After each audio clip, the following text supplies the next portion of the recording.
શેયંબરો વ આસંબરો વ બુદ્ધો વ અહવ અન્નો વા સમભાવ ભાવી અપાલય મુખમ ન સંદેહો.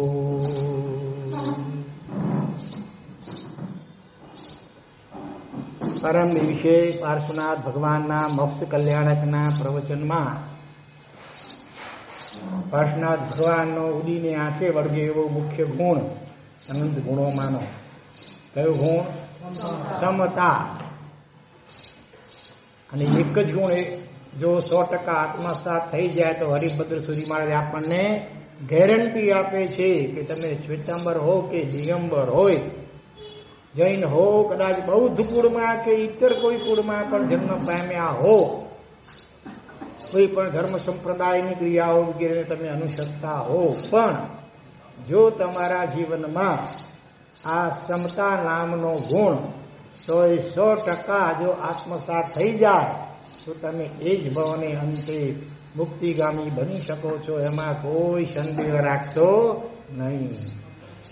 તો એ સમતા ગુણ આપણા જીવનમાં આત્મસાત થાય એ માટેનો ઉપાય તરીકે આપણે અંગ્રેજીમાં 2 શબ્દનો એક નાનકડું વાક્ય છે, એને આત્મસાત કરવા માટે પ્રયત્ન કરવાનો છે. બોલો, અંગ્રેજીમાં 2 શબ્દ કયા? પોઝિટિવ થિંકિંગ, સબળી વિચારણા, હકારાત્મક વિચારધારા.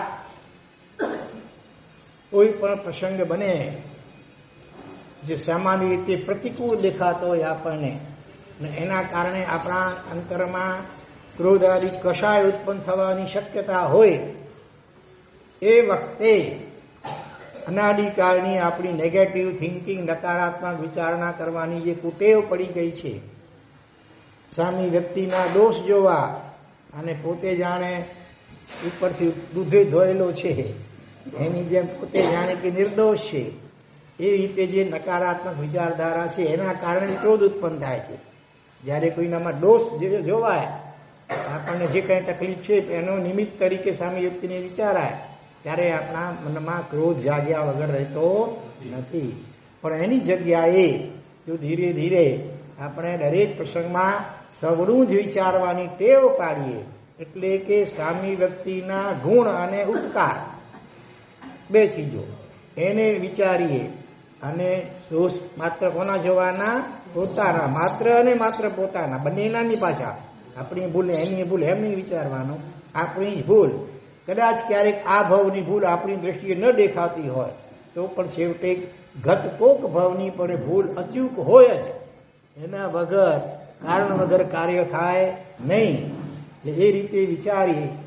ખાલી વિચારી આ વાતને ખૂબ ઘૂંટવી પડે.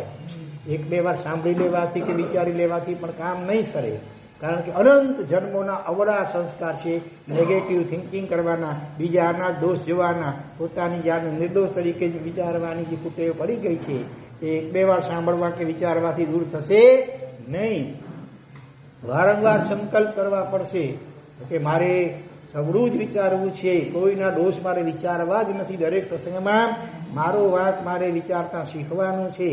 આવો સંકલ્પ કરી અને એને માટે પ્રાર્થના કરવાની, ભગવાન મને એવી સદબુદ્ધિ અને શક્તિ આપો કે ગમે એવા નિમિત્ત આવે તો હું નેગેટિવ ન જ વિચારું, કોઈનો દોષ ન જ વિચારું, મારા દુઃખ માટે બીજા કોઈને જવાબદાર ન જ ગણું, મારી જાતને જ જવાબદાર તરીકે વિચારું, અને એ રીતે પછી હું ક્ષમતા રાખી શકું એવી મને સદબુદ્ધિ અને શક્તિ આપો. હું વારંવાર પ્રાર્થના, રોજ રોજ માટે પ્રાર્થના કર કે આજના 1 દિવસ પૂરતું ભગવાન મને આ સદબુદ્ધિ અને શક્તિ આપો. એક દિવસ સંકલ્પ, પ્રાર્થના અને અભ્યાસ કરતા 1 દિવસ કદાચ એવો આવી જાય કે અત્યારે જેમ ક્રોધાદી કસાયને આધીન થવું સહજ થઈ ગયું છે. ગમે એટલો સંકલ્પ કરીએ તો સફળતા ન મળે, તૂટી જાય. પછી 1 દિવસ એવો આવશે કે ક્રોધ કરવો જ અઘરો થઈ પડશે, કઠિન લાગશે. ક્રોધ આય જ કેમ જાણે આમ એવો શાંત ઠરેલ સ્વભાવ આપણો બની જશે.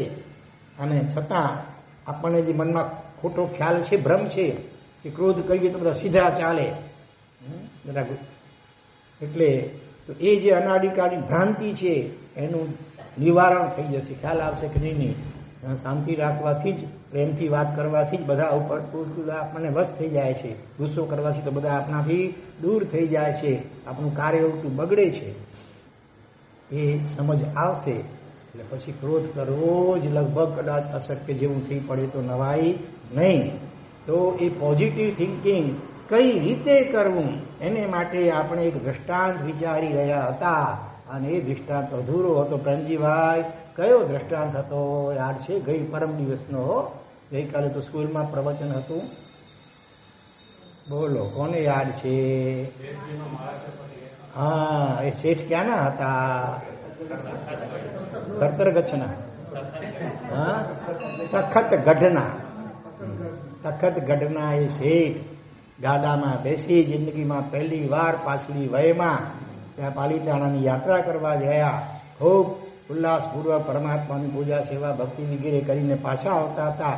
રસ્તામાં એક મહારાજ સાહેબ મળ્યા, જેમના જીવનનો એક ક્રમ હતો કે ઓછામાં ઓછા એકાદ જણને પણ ધર્મમાં થોડા પણ આગળ વધારવા કે ધર્મમાં જોડવા. અને આ બાજુ શેઠે પણ જયારે શિષ્ટાચાર કર્યો, ઔચિત્યનું પાલન કર્યું. મત્ત એણ વંદામી. શું કહ્યું? મતે વંદામી કે મત્ત એણ વંદામી. અને સુક્ષાતા પૂછી, મારા સમય લાગ્યું કે આ કોઈ પાત્ર જીવ લાગે છે, એની પ્રેરણા કરશું તો સફળ થશે. એટલે મહારાજ સાહેબે કહ્યું, ભાગ્યશાળી, શું વાત છે, બહુ પ્રસન્ન આનંદમાં છો, દેખાવ છો. મહારાજ, આનંદ કેમ ન હોય? જિંદગીમાં પહેલી વાર આવી લાખની યાત્રા કરી, દાદાની પૂજા સેવા ભક્તિ વગેરે કરી. બહુ સારી વાત છે, પણ જરા મને કહેશો કે દાદાના ચરણે શું અર્પણ કર્યું? એમને જે ફળ નૈવેદ્ય અર્પણ કર્યા છે એની વાત કરી. એ તો બહારનું થયું, તમારું અંદરનું શું અર્પણ કર્યું? અંદર તો મારા ફેફસા અને હાડકા અને પાસળીઓ ને કલેજો ને હૃદય ને એ બધું છે, એ કેમ મૂકી શકાય? પછી મારા સાહેબે શું કહ્યું કે આપણે બધા છદમસ્ત છીએ. છદમસ્ત જીવનમાં પછી 80 દોષ તો બધામાં હોય. એમાં જે દોષ આપણને બહુ વધારે પજવતો હોય એવું એકાદ પણ દોષ જો પરમાત્માના ચરણે નૈવેદ્ય રૂપે કાયમ માટે આપણે જો અર્પણ કરી શકીએ તો આપણી યાત્રા સફળ થાય. ખાલી અદભુત યાત્રા સફળ આ બોલી આવવાથી થાય નહીં. ઓલી કડવી તુંબડી, એને કેટલા બધા તીર્થો, 67 કે 68 તીર્થો, અને એના કુંડોમાં સ્નાન કરાવવામાં આવ્યું. ઘરે આવીને શાક બનાવ્યું તો પાછું કડવું ને કડવું. એટલે પ્રકૃતિ બદલાય નહીં જો તો પછી બધા થૂ કરી નાખે. એટલે આપણો સ્વભાવ ચેન્જ થવો જોઈએ તો જ આપણી યાત્રાઓ સફળ થાય. આજે ઘણા કલ્યાણક 119 કલ્યાણકોના તીર્થોની યાત્રા કરવા જાય, તો 108 પાર્શ્વનાથના તીર્થોની યાત્રા કરવા જાય. પણ એ બધું સાર્થક ક્યારે થાય? આપણી પ્રકૃતિ, આપણો જે સ્વભાવ, અસલી સ્વભાવ તો બહુ આનંદદાયક છે, અસલી નહીં. આ કર્મજન્ય જે સ્વભાવ હકીકતમાં વિભાવ છે, એમાં જો કંઈ ચેન્જ આવે, સુધારો થાય, દોષ ઓછા થાય, ગુણ વિકસે, તો આપણી યાત્રાઓ સફળ થાય. અમારી અસંયમ યાત્રા પણ સફળ ત્યારે જ થાય કે જીવનમાં અનાદિકાળના જે દોષો છે, દોષો ઉપર કાપ આવે, દોષોને ઘસારો પહોંચે. ઘસારા વગરનો ધસારો તીર્થ સ્થાનોમાં, પર્યુષણ જેવા દિવસો વગેરેમાં ખૂબ થતો હોય, એટલા માત્રથી બહુ હરખાઈ જવા જેવો નથી. એ ક્વોન્ટિટી જોઈને એ પોતાના જીવનમાં પણ ધર્મ આરાધનાની ક્વોન્ટિટીને જોઈને બહુ હરખાઈ જવા જેવો નથી. ક્વોન્ટિટીની સાથે સાથે શું હોવું જોઈએ? ક્વોલિટી, એટલે ગુણવત્તા. કેટલું થયું ને બદલે કેવું થયું, જાત કેટલી માળાઓ કરી એટલે કેવી થઈ, એકાગ્રતા કેટલી આવી, ભાવ કેટલો આવ્યો, આવો ભાવ પરમેશ્વરી આદિ પ્રત્યે, એ મહત્વનું છે. બાકી ખેલી ખાલી ક્વોન્ટિટીને જોઈને હરખાવો તો કેવી વાત છે? વેપાર તમે કરતા હો, એમાં વકરાને જોઈને રાજી થાવ કે પ્રોફિટ, નફો? વકરો જે થયો હોય ભલે, પણ એના પ્રમાણમાં નફો કેટલો થયો એ મહત્વનું છે. તો ધર્મ આરાધનાઓની ક્વોન્ટિટી એ વકરાના સ્થાને છે. વકરો પણ ઉપયોગી તો છે, વકરા વગર નફો તો થશે નહીં, પણ એકલા વકરાના વધારાથી રાજી થવાનો હોય નહીં. તો પ્રોફિટ કે નફો કેટલો છે એ મહત્વનું છે. એમ કેટલી ઓરીઓ કરી, કેટલા વસીતપો કર્યા, કેટલી યાત્રાઓ કરી, કેટલું આ કર્યું, દાન આપ્યું, શીલ, એ બધો ક્વોન્ટિટી છે. પણ એની સામે નફો થયો તે દોષો ઘટ્યા કે નહીં એ વિચારવાની ખાસ જરૂર હોય છે. તો નહીં તો શું થાય? કોઈ માણસને સોજા ચડી હોય શરીરે તો કેવું દેખાય? તગડો હૃષ્ટપુષ્ટ અલમસ્ત દેખાય, પણ એ સોજાથી આવી ગયેલી હૃષ્ટપુષ્ટતાને જોઈને કોઈ ડાયો માણસ રાજી થાય ખરો? તો તમે ક્યાં દોડો? ડોક્ટર પાસે. ડોક્ટર સાહેબ જુઓ તો આટલી બધી સોજા થઈ ગઈ, શું વાત છે ડોક્ટર? કે તમારા શરીરમાં લોહીનું શું થાય છે? પાણી એ શોષવું પડશે અથવા દવા લેવી પડશે, એનાથી પાણી સુકાશે. તો સોજાથી આવેલી હૃષ્ટપુષ્ટતાને જોઈને જેમ રાજી ન થવાય, એમ માત્ર ક્વોન્ટિટીને જોઈને પણ રાજી ન થવાય. ક્વોન્ટિટીની સામે એના પ્રમાણમાં ક્વોલિટી જો બરાબર થતી હોય તો આપણે સમજવું કે રાજી થવું જોઈએ. તો આપણી આરાધનાઓ બધી લેખે લાગે, સમ્યક પ્રકારે થઈ કહેવાય. તો આ વિદ્યારી બાબતો બધી પેલા મારા સાહેબે તખતગઢના શેઠને સમજાવી. ત્યારે શેઠે શું કહ્યું કે મારા જીવનમાં આમ તો ઘણા દોષો છે, પણ સૌથી વધુ દોષ કયો દોષ ભજવે છે? જે આપણને પણ મોટા ભાગને કદાચ ભજવતો હોય તો નવાઈ નહીં. પણ મારા સાહેબ કેટલી એવા સંકલ્પો કર્યા, પણ સંકલ્પ ટકતા નથી. થોડી ઘણી મિનિટો ક્ષણો પસાર થઈને જરાક કંઈક નિમિત્ત મળે તરત પાછો એ ઓલો કરેલો સંકલ્પ કાચની બરણી નીચે પડીને તૂટી જાય, એવી રીતે તૂટી જાય છે. મારા સાહેબ શું કરું કંઈ સમજાતું નથી. બહુ હું પોતે ત્રાસ પામી રહ્યો છું, એટલે મારા નિમિત્તે ઘરના બધા પણ ત્રાસ પામી રહ્યા છે, પણ કરું શું? મારા સાહેબ કોઈ એવો ઉપાય હોય તો બતાવો. પછી મારા સાહેબે એને પ્રસંગે પોઝિટિવ થિંકિંગ કેમ કરવું એ પણ સમજાવ્યું, અમુક દ્રષ્ટાંત આપીને. એના ઉપર આપણે જૈન શાસ્ત્રના કયા દ્રષ્ટાંત વિચાર્યા, કયા મુનિવરના દ્રષ્ટાંત. મરણાંત ઉપસર્ગોમાં પણ જેમણે પોઝિટિવ થિંકિંગ કર્યું, ઉપસર્ગ કરનારને પણ ઉપકારી અને મિત્ર તરીકે વિચાર્યો, કર્મક્ષયમાં સહાય તરીકે વિચાર્યો, અને પરિણામે મરણાંત પ્રસંગમાં પણ સંપૂર્ણ 100%ની ક્ષમતા રાખીને તત્કાલ કેવલ જ્ઞાન અને મુક્તિને પામી ગયા. એવા અનેક દ્રષ્ટાંતો પૈકી હર્ષકુમાર કોઈ પણ એક દ્રષ્ટાંત બોલશો? ખાલી નામ ખાલી. ગજ મુનિ, ખંડક મુનિ કે છે. બરોબર.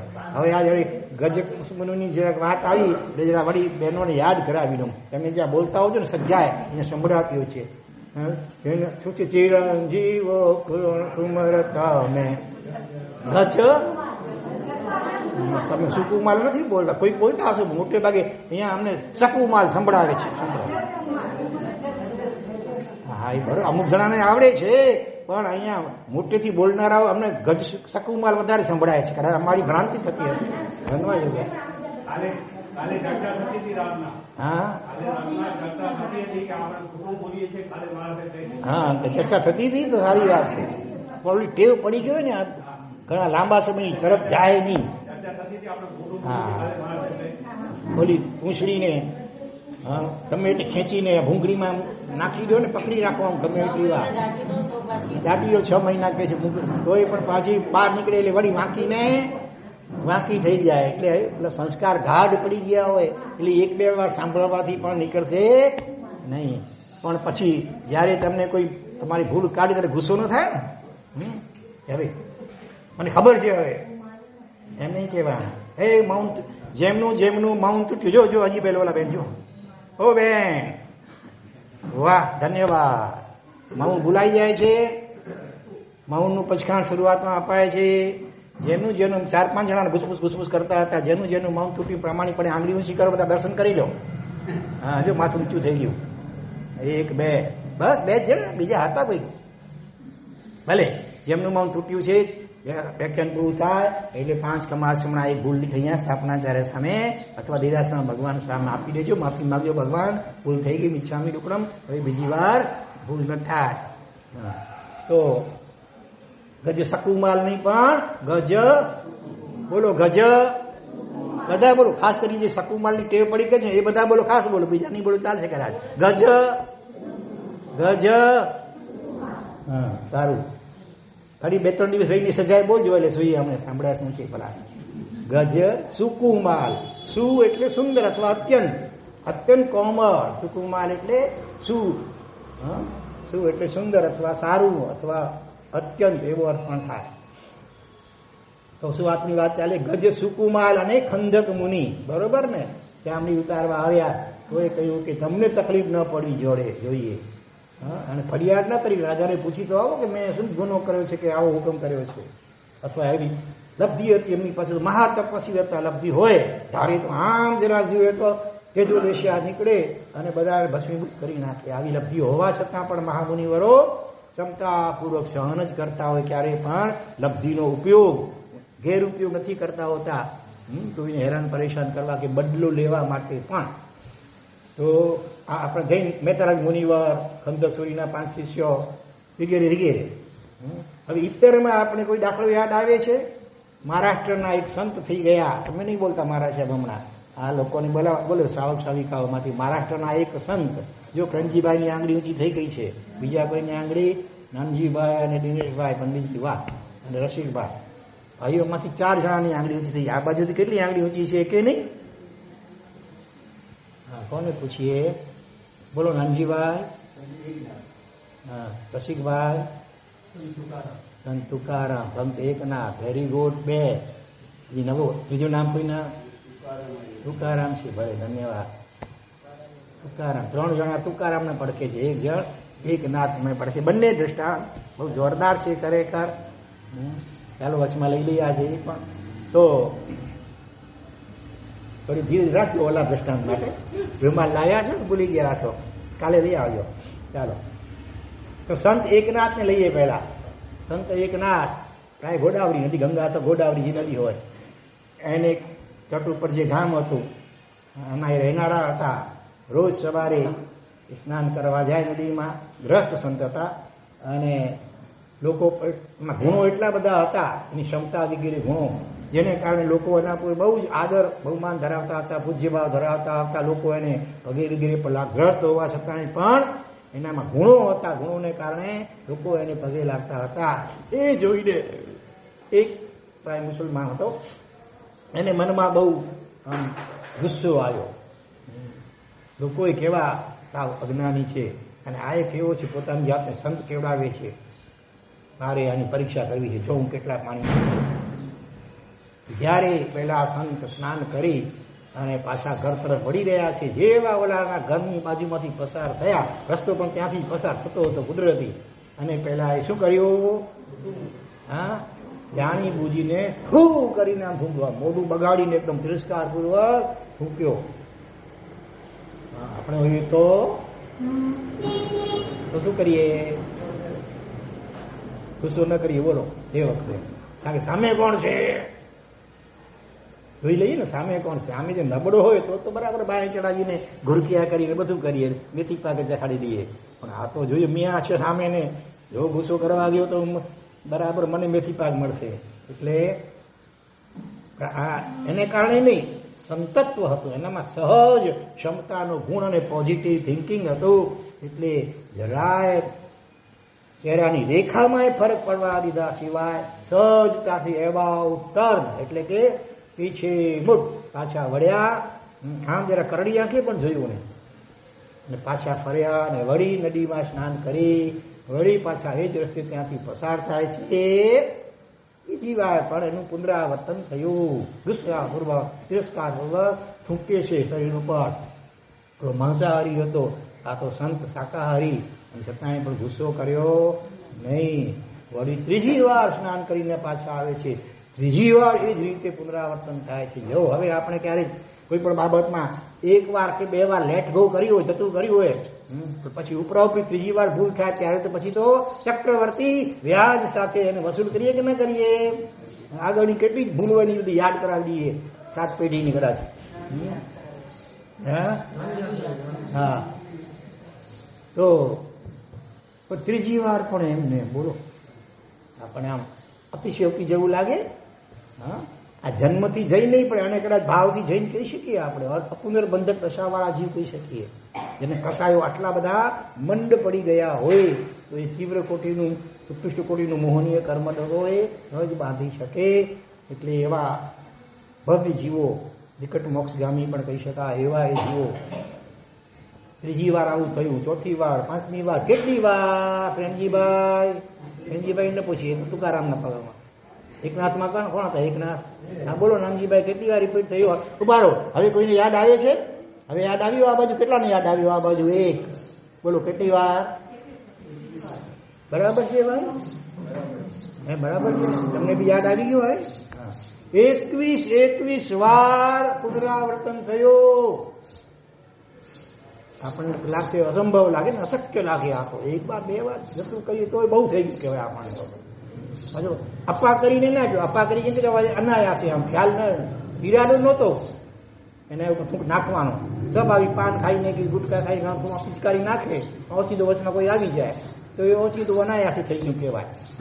પણ જાણી બુજીને મોઢું બગાડીને તિરસ્કારનો ભાવ મોઢા પર ગુસ્સાનો ભાવ લાવી કરી થૂકે છે. તો 21 વાર પુનરાવર્તન થયું.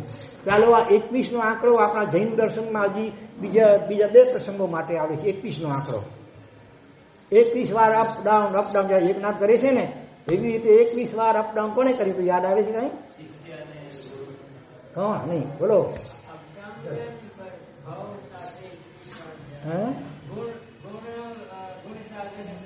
પૃથ્વીચંદ્ર ને ગુણ સાગર 21 ભાવ. ધન્યવાદ. ચલો ડબુ લાગ્યા. એ સિવાય હજી 21 વાર ગયા આવ્યા. વિચારોમાં પરિવર્તન. ત્યાં જાય તો ત્યાંના થઈ જાય. ગંગા ગયે ગંગાડા, જમના ગયે જમનાડા. એવા કોણ? શું કીધું? સિદ્ધર્ષિ ગણી. બરોબર. બૌદ્ધ દર્શનમાં ત્યાં જાય એટલે ત્યાંના વિચારો થઈ જાય. ત્યાંથી એટલે અહીંયા આવે એટલે હજુ એને પશ્ચાતાપ થાય. જૈન દર્શનના વિચાર બધા થઈ જાય. આમ 21 વાર અપડાઉન કર્યું. છેલ્લે કયો ગ્રંથ અમને આપવામાં આવ્યો?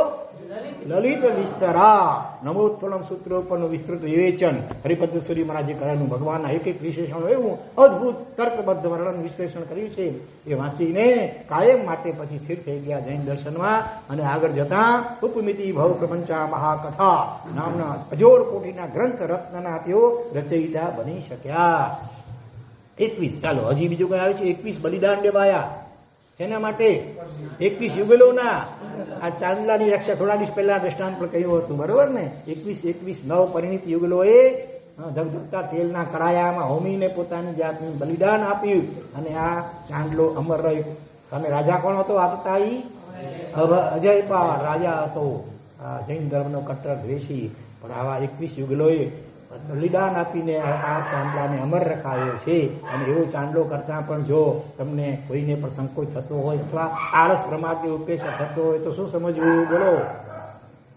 ગૌરવની કુમારી હોવી જોઈએ. હા, કદાચ કોઈ હશે કે મસ્કરી, અહીંયા તો કહીએ પણ કદાચ નવી પેઢીમાં કોઈ એવો હોય મુંબઈ જેવામાં હશે મસ્કરી તો બોલે અને બોલવા દઈએ. આપણે પ્રભુ ભજનમાં રહીએ. સારું કામ કરતા કદાચ કોઈ મસ્કરી કરે અજ્ઞાની તો એમાં જરાય ગભરાવાનું નહીં. ઓર વધારે આપણે જરાક મોટો સરખો કરવાનો. ભલે હશે બિચારો, એ હશે તો આપણે હસવાનું ને ભેગો એટલે ઓટોમેટિક ચૂપ થઈ જાય. બરોબર. 21 હજી કઈ આવે છે યાદ? 21 નું કઈ હે? શ્રાવકના ગુણ 21 છે. ભલે ભલે. ઓહો 21 વાર કલ્પસૂત્ર સાંભળે શ્રદ્ધાથી એકાગ્રથી. બોલા હા, એ ત્રીજે મોક્ષમાં જાય કહેવાય છે. બહુ સારું. અને ઓલી કીડી કેટલી? 17 વાર હતી. 17 વાર ચડી ઉતરી. ભલે.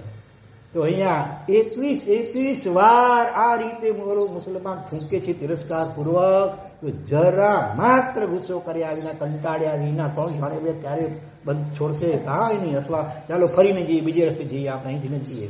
એ પણ અહીંથી જ છે. પસાર થાય સહજ ગતિથી. ઉતાડ પસાર થઈ જાઉં એમ પણ નહીં. હા, બિલકુલ સહજ થાય જાય.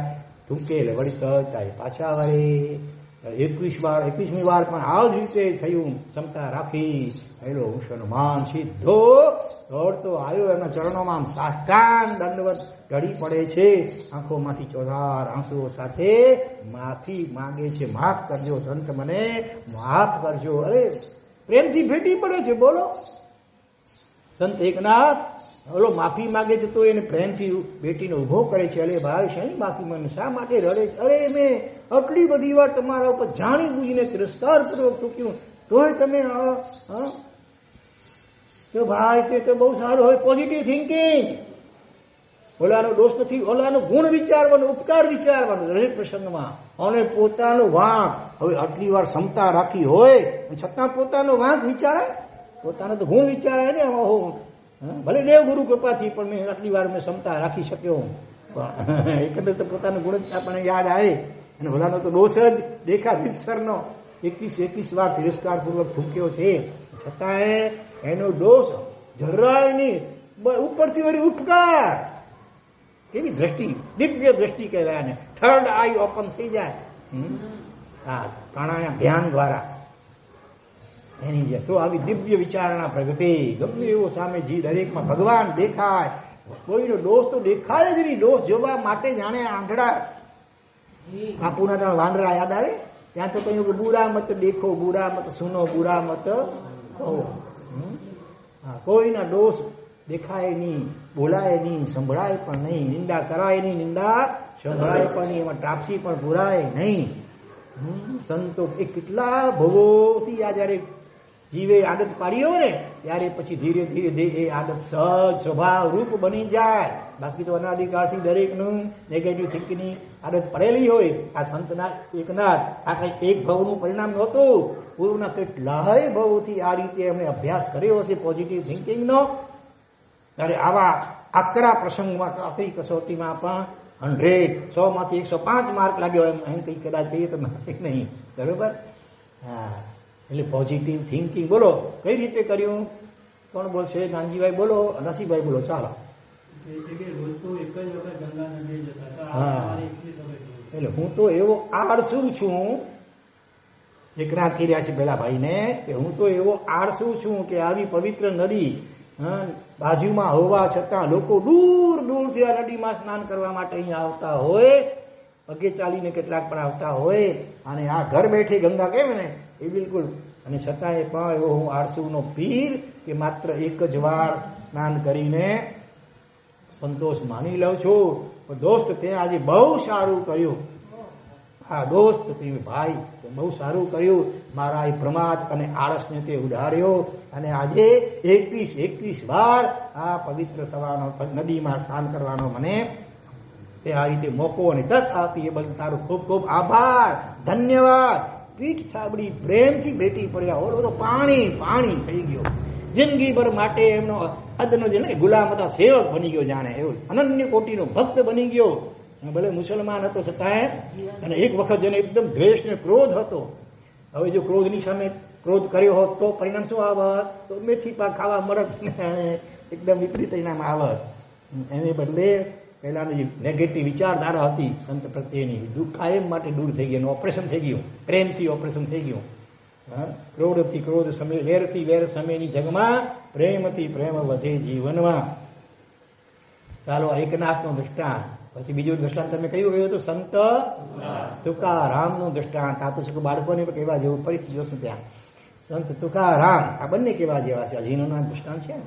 તો સંત તુકારામ 3 સંતો જેમની પાસે હું ભણતો હતો ને, પંડિતજી હરિનારાયણ મિશ્ર, એમની પાસેથી આ દૃષ્ટાંત સાંભળેલું અને અનેક વાર વ્યાખ્યાનમાં સહજપણે એ અપાઈ જતું હોય છે. 3 ગ્રસ્ત સંત, એક તો આ એકનાથ, બરોબર. એમના જે ધર્મપત્ની, વાઇફની પણ સાચા અર્થમાં ધર્મપત્ની હતા ખરેખર. રોજ સવારે જયારે પૂજા પાઠ વગેરે કરતા હોય પોતાના ઈષ્ટદેવની, એટલે પૂજા માટે જે સામગ્રી જોઈએ, ચંદન સુખડ ઘસેલું જોઈએ, ફૂલ જોઈએ, પાણી જોઈએ, બધું ready, up to date ready રાખે, બિફોર ટાઈમ રેડી રાખે. તો આ સંત એકનાથ પ્રભુનો આભાર અને ઉપકાર માનતા, હે ભગવાન, ઓ ઈશ્વર, તું કેટલો દયાળુ ને કૃપાળુ છે, તું મારું કેટલું ખ્યાલ રાખે છે. આવું સુંદર પાત્ર તે મને આપ્યું, જેથી કરીને હું નિશ્ચિંત થઈને તારી ભક્તિ સારી રીતે કરી શકું છું. તમને થાય એમાં શું નવાઈ મોટી કરી, આવું અનુકૂળ પાત્ર મળ્યું તો અમે ભગવાનનો ઉપકાર માનીએ. કેમ? ઉપકાર તો કોક માને તો માને, બાકી તો એમાં શું વિચાર આવે? અહંકાર આવે. મેં ચોઈસ કરી છે, પસંદ કર્યું છે આ પાત્ર, એનું અહંકાર આવે. બરોબર ને? પોતાની પસંદગીનો અહંકાર આવે. કંઈક નુકસાન થાય તો મોટા ભગવાન, જેટલી ભક્તિ કેમ તોય હું વાય નહીં, હું સાથે અડું નથી હતો. અને જયારે સારું કંઈક થાય તો જસ પોતાને લેજે. અનાદિકાળની અવળી ચાલ, અને જયારે સવડી કરવાની જરૂર છે. સારું કંઈ પણ થાય તો દેવ ગુરુ પશાય, માત્ર વાણીથી બોલીને હૃદયથી સ્વીકારવાનું. અને નરસિંહ કંઈ પણ થાય એના માટે તો આપણે કોકના ઉપર દોષનો ટોપલો ઢોળીએ, એને બદલે એને માટે હું અને માત્ર હું જ જવાબદાર છું. એ નિમિત્ત માત્ર છે. નિમિત્ત પણ કેમ આવ્યું? મેં કોઈ ભાવમાં એવું બીજ વાવ્યું છે, એના પ્રત્યે એવું અવળું વર્તન કર્યું છે, માટે આજે એને આવું કરવાનું મન થાય છે. માટે એ તો નિર્દોષ છે, હું જ દોષિત છું. આ રીતે વિચારીશું તો જ આપણી ક્ષમતા ટકશે. નહીં તો ગમે એટલા સંકલ્પ કરીશ કે મારે ગુસ્સો નથી જ કરવો, હવે તમારો સંકલ્પ ચકનાચૂર થયા વગર રહેશે નહીં જરાક માત્ર નિમિત્તમાં. પણ આ સંત એકનાથની જેમ પોઝિટિવ થિંકિંગ કરવાની ટેવ પાડશું, અથવા સંત તુકારામની વાત હવે આવી રહી છે, તો આવા એકનાથ તો પ્રભુનો ઉપકાર માને, ઈશ્વરનો તો સમજ્યા ભાઈ અનુકૂળતા હતી એટલે અહંકાર ન કર્યો પણ ઈશ્વરનો ઉપકાર માન્યો. પણ બીજા સંત તુકારામ એમને જે ધર્મ પત્ની મળ્યા હતા એ ધર્મ પત્ની કદાચ ન કહી શકે વાઈફ પણ નહીં, પણ નાઈફ જેવી વાઈફ મળી હતી. વાટલા ગુસ્સો કરે એટલું નહીં, વાઘ યુદ્ધમાંથી દંડાદંડીને મુષ્ટી આવી જાય, હાથે ઉપાડી નાખે પોતાના ધણી ઉપર. બોલો ને ઓલા તો સંત હૃદય એટલે એકદમ પોઝિટિવ થિંકિંગ કરે ને ક્ષમતા રાખે ને ક્યારે ગુસ્સો ન કરે. અને એમનો એક પ્રસંગ આવે છે, એકવાર પત્નીના હુકમથી, ઓર્ડરથી, સુપ્રીમ કોર્ટનો ઓર્ડર કહેવાય નહીં, હા, એક કાં તો બજારમાંથી કાં પોતાના ખેતરમાંથી પણ શેરડીના સાંઠા 4-5 હાથ લઈને આવી રહ્યા છે. રસ્તામાં નાના નાના ભૂલકાઓ મળ્યા, બાળકો મળ્યા. બચ્ચે મન કે સચ્ચે સારે જબ કી આંખ કે તારે ગઈકાલે ત્યાં ગવડાવ્યું હતું. હિંસા જબ તક બચ્ચા હૈ તબ તક સમજો સચ્ચા હૈ, જ્યું જ્યું ઉસકી ઉમ્ર बढ़े मन पर झूठ का मैल चढ़े, क्रोध बढ़े हसरत गहरे, बचपन इन बातों से हटकर अपनी उम्र गुजारी. પહેલાના કાળમાં ફિલ્મીને ગીતો પણ આવા સરસ આવતા હતા. હવે અત્યારે તો એ વાત બહુ કરવા જેવી પણ નથી. તો એ બાળકો મળ્યા. બાળક કોને ન ગમે? નાનું બાળક સૌને વાલું લગા, નિર્દોષ હોય લગભગ. આજની વાત જુદી છે. મોબાઈલ ને ટીવીના જમાનામાં 5-7 વર્ષના બાળકો સીધો પ્રૌઢ થઈ ગયા છે. આમ 15 કે 25 વર્ષની ઉંમર જેવી પ્રૌઢતા 500-700 વર્ષની ઉંમરમાં આવી જતી હોય છે. નાના બાળકોને એમાં પાછું સંતનું હૃદય તો દરેક જીવ ઉપર પ્રેમ અને વહાલ વાત્સલ્ય હોય. નાના બાળકો પ્રત્યે વિશેષ વાત્સલ્ય થાય, સ્વાભાવિક છે. એટલે અમે ઓલા બાળકો પણ બાપા મૂકે દો, મલા પાઈજે મલા ગયા. મરાઠી હતા ને, મહારાષ્ટ્રના હતા એટલે. અને સંતે તો એ છોકરા ઘણા હતા, એક એક ટુકડો કરીને બધા એને વેચી આપ્યા સાંઠા. છેલ્લે એક સાંઠો રહ્યો અને એ લઈને ઘરે આવી રહ્યા છે. અને આ વાઈફ જેવી નાઈફ એને દૂરથી જોઈ લીધો, એક લઈને હાલે આવે છે. પગને કહીને પિત્તો આસમાન ઉછળ્યો, આ એક લઈને શું ઢાલે આવ્યા. પેલું આવ્યો તો ઘણા હતો રસ્તામાં, બસ બાળકો મળ્યા અને એમને માગ્યું એટલે એને આપ્યું. આમ ઘર બારીને તીર્થ કરાતું હતું. ઘરના છોકરા ઘંટી ચાટે ઉપાધ્યાયને આટું આમ કરાતું કઈ લઈ છીનવી લીધું. છીનવીને 2 બરડા ઉપર એવું જોરથી ઠોક્યું ને એક ઘાર ને 2 ટુકડા થઈ ગયા. બોલો આપણે હોઈએ તો તુકારામની જગ્યાએ પોતાની જાતને શણવાર માટે વિચારીને જરા મૂકીને વિચારી જો બધા પોતપોતાની જાત માટે. એવો પિત્તો આસમાને ઉછળે. 2 4 થઈ ગયા. ઓલીનું માથું સામી ઉઠીને ફૂટી જાય. એવું તો ભલે થાય 2 4. હાજરસો હથિયાર બાજુમાં ધોકો પડ્યો કે લોખંડનો પાઇપ પડ્યો લાગાવે તો ઈ આવીને સામી વ્યક્તિને ઠોકાય. તો અહમ છંછેડે ને, પુરુષનો અહંકાર વધારે હોય. સ્ત્રીમાં સમર્પણ ભાવ વધારે હોય, પુરુષમાં કુદરતી રીતે અહંકાર વધારે હોય. એનો અહંકાર છંછેડાય. મને તે માર્યું શું સમજે તારા મનમાં. અને પછી જે હાથમાં આવે ટુકડો તો નાનો હોય, બીજું જે આવે એના કરતા પથ્થરો આવે કે ધોકો આવે કે પાઇપ આવે, ઠોકવાનું મન થઈ જાય. અને પિસ્તોલ પડ્યું તો લાગ આવે તો એનો ઉપયોગ બંદૂક કે પિસ્તોલનો થઈ જાય તો નવાઈ નહીં. આવું આજકાલ ઘણું બનતું પણ હોય છે. હાલમાં હિંગ જો સારા ન જેવી વાતમાં ને એકદમ આવેશમાં આવીને શું કરી નાખે અને પછી પસ્તાવે તો એમાં શું વળે વાળે. એટલે પણ આ પ્રસંગમાં સંત તુકારામ શું કરે છે પ્રેમજીભાઈ? બોલો.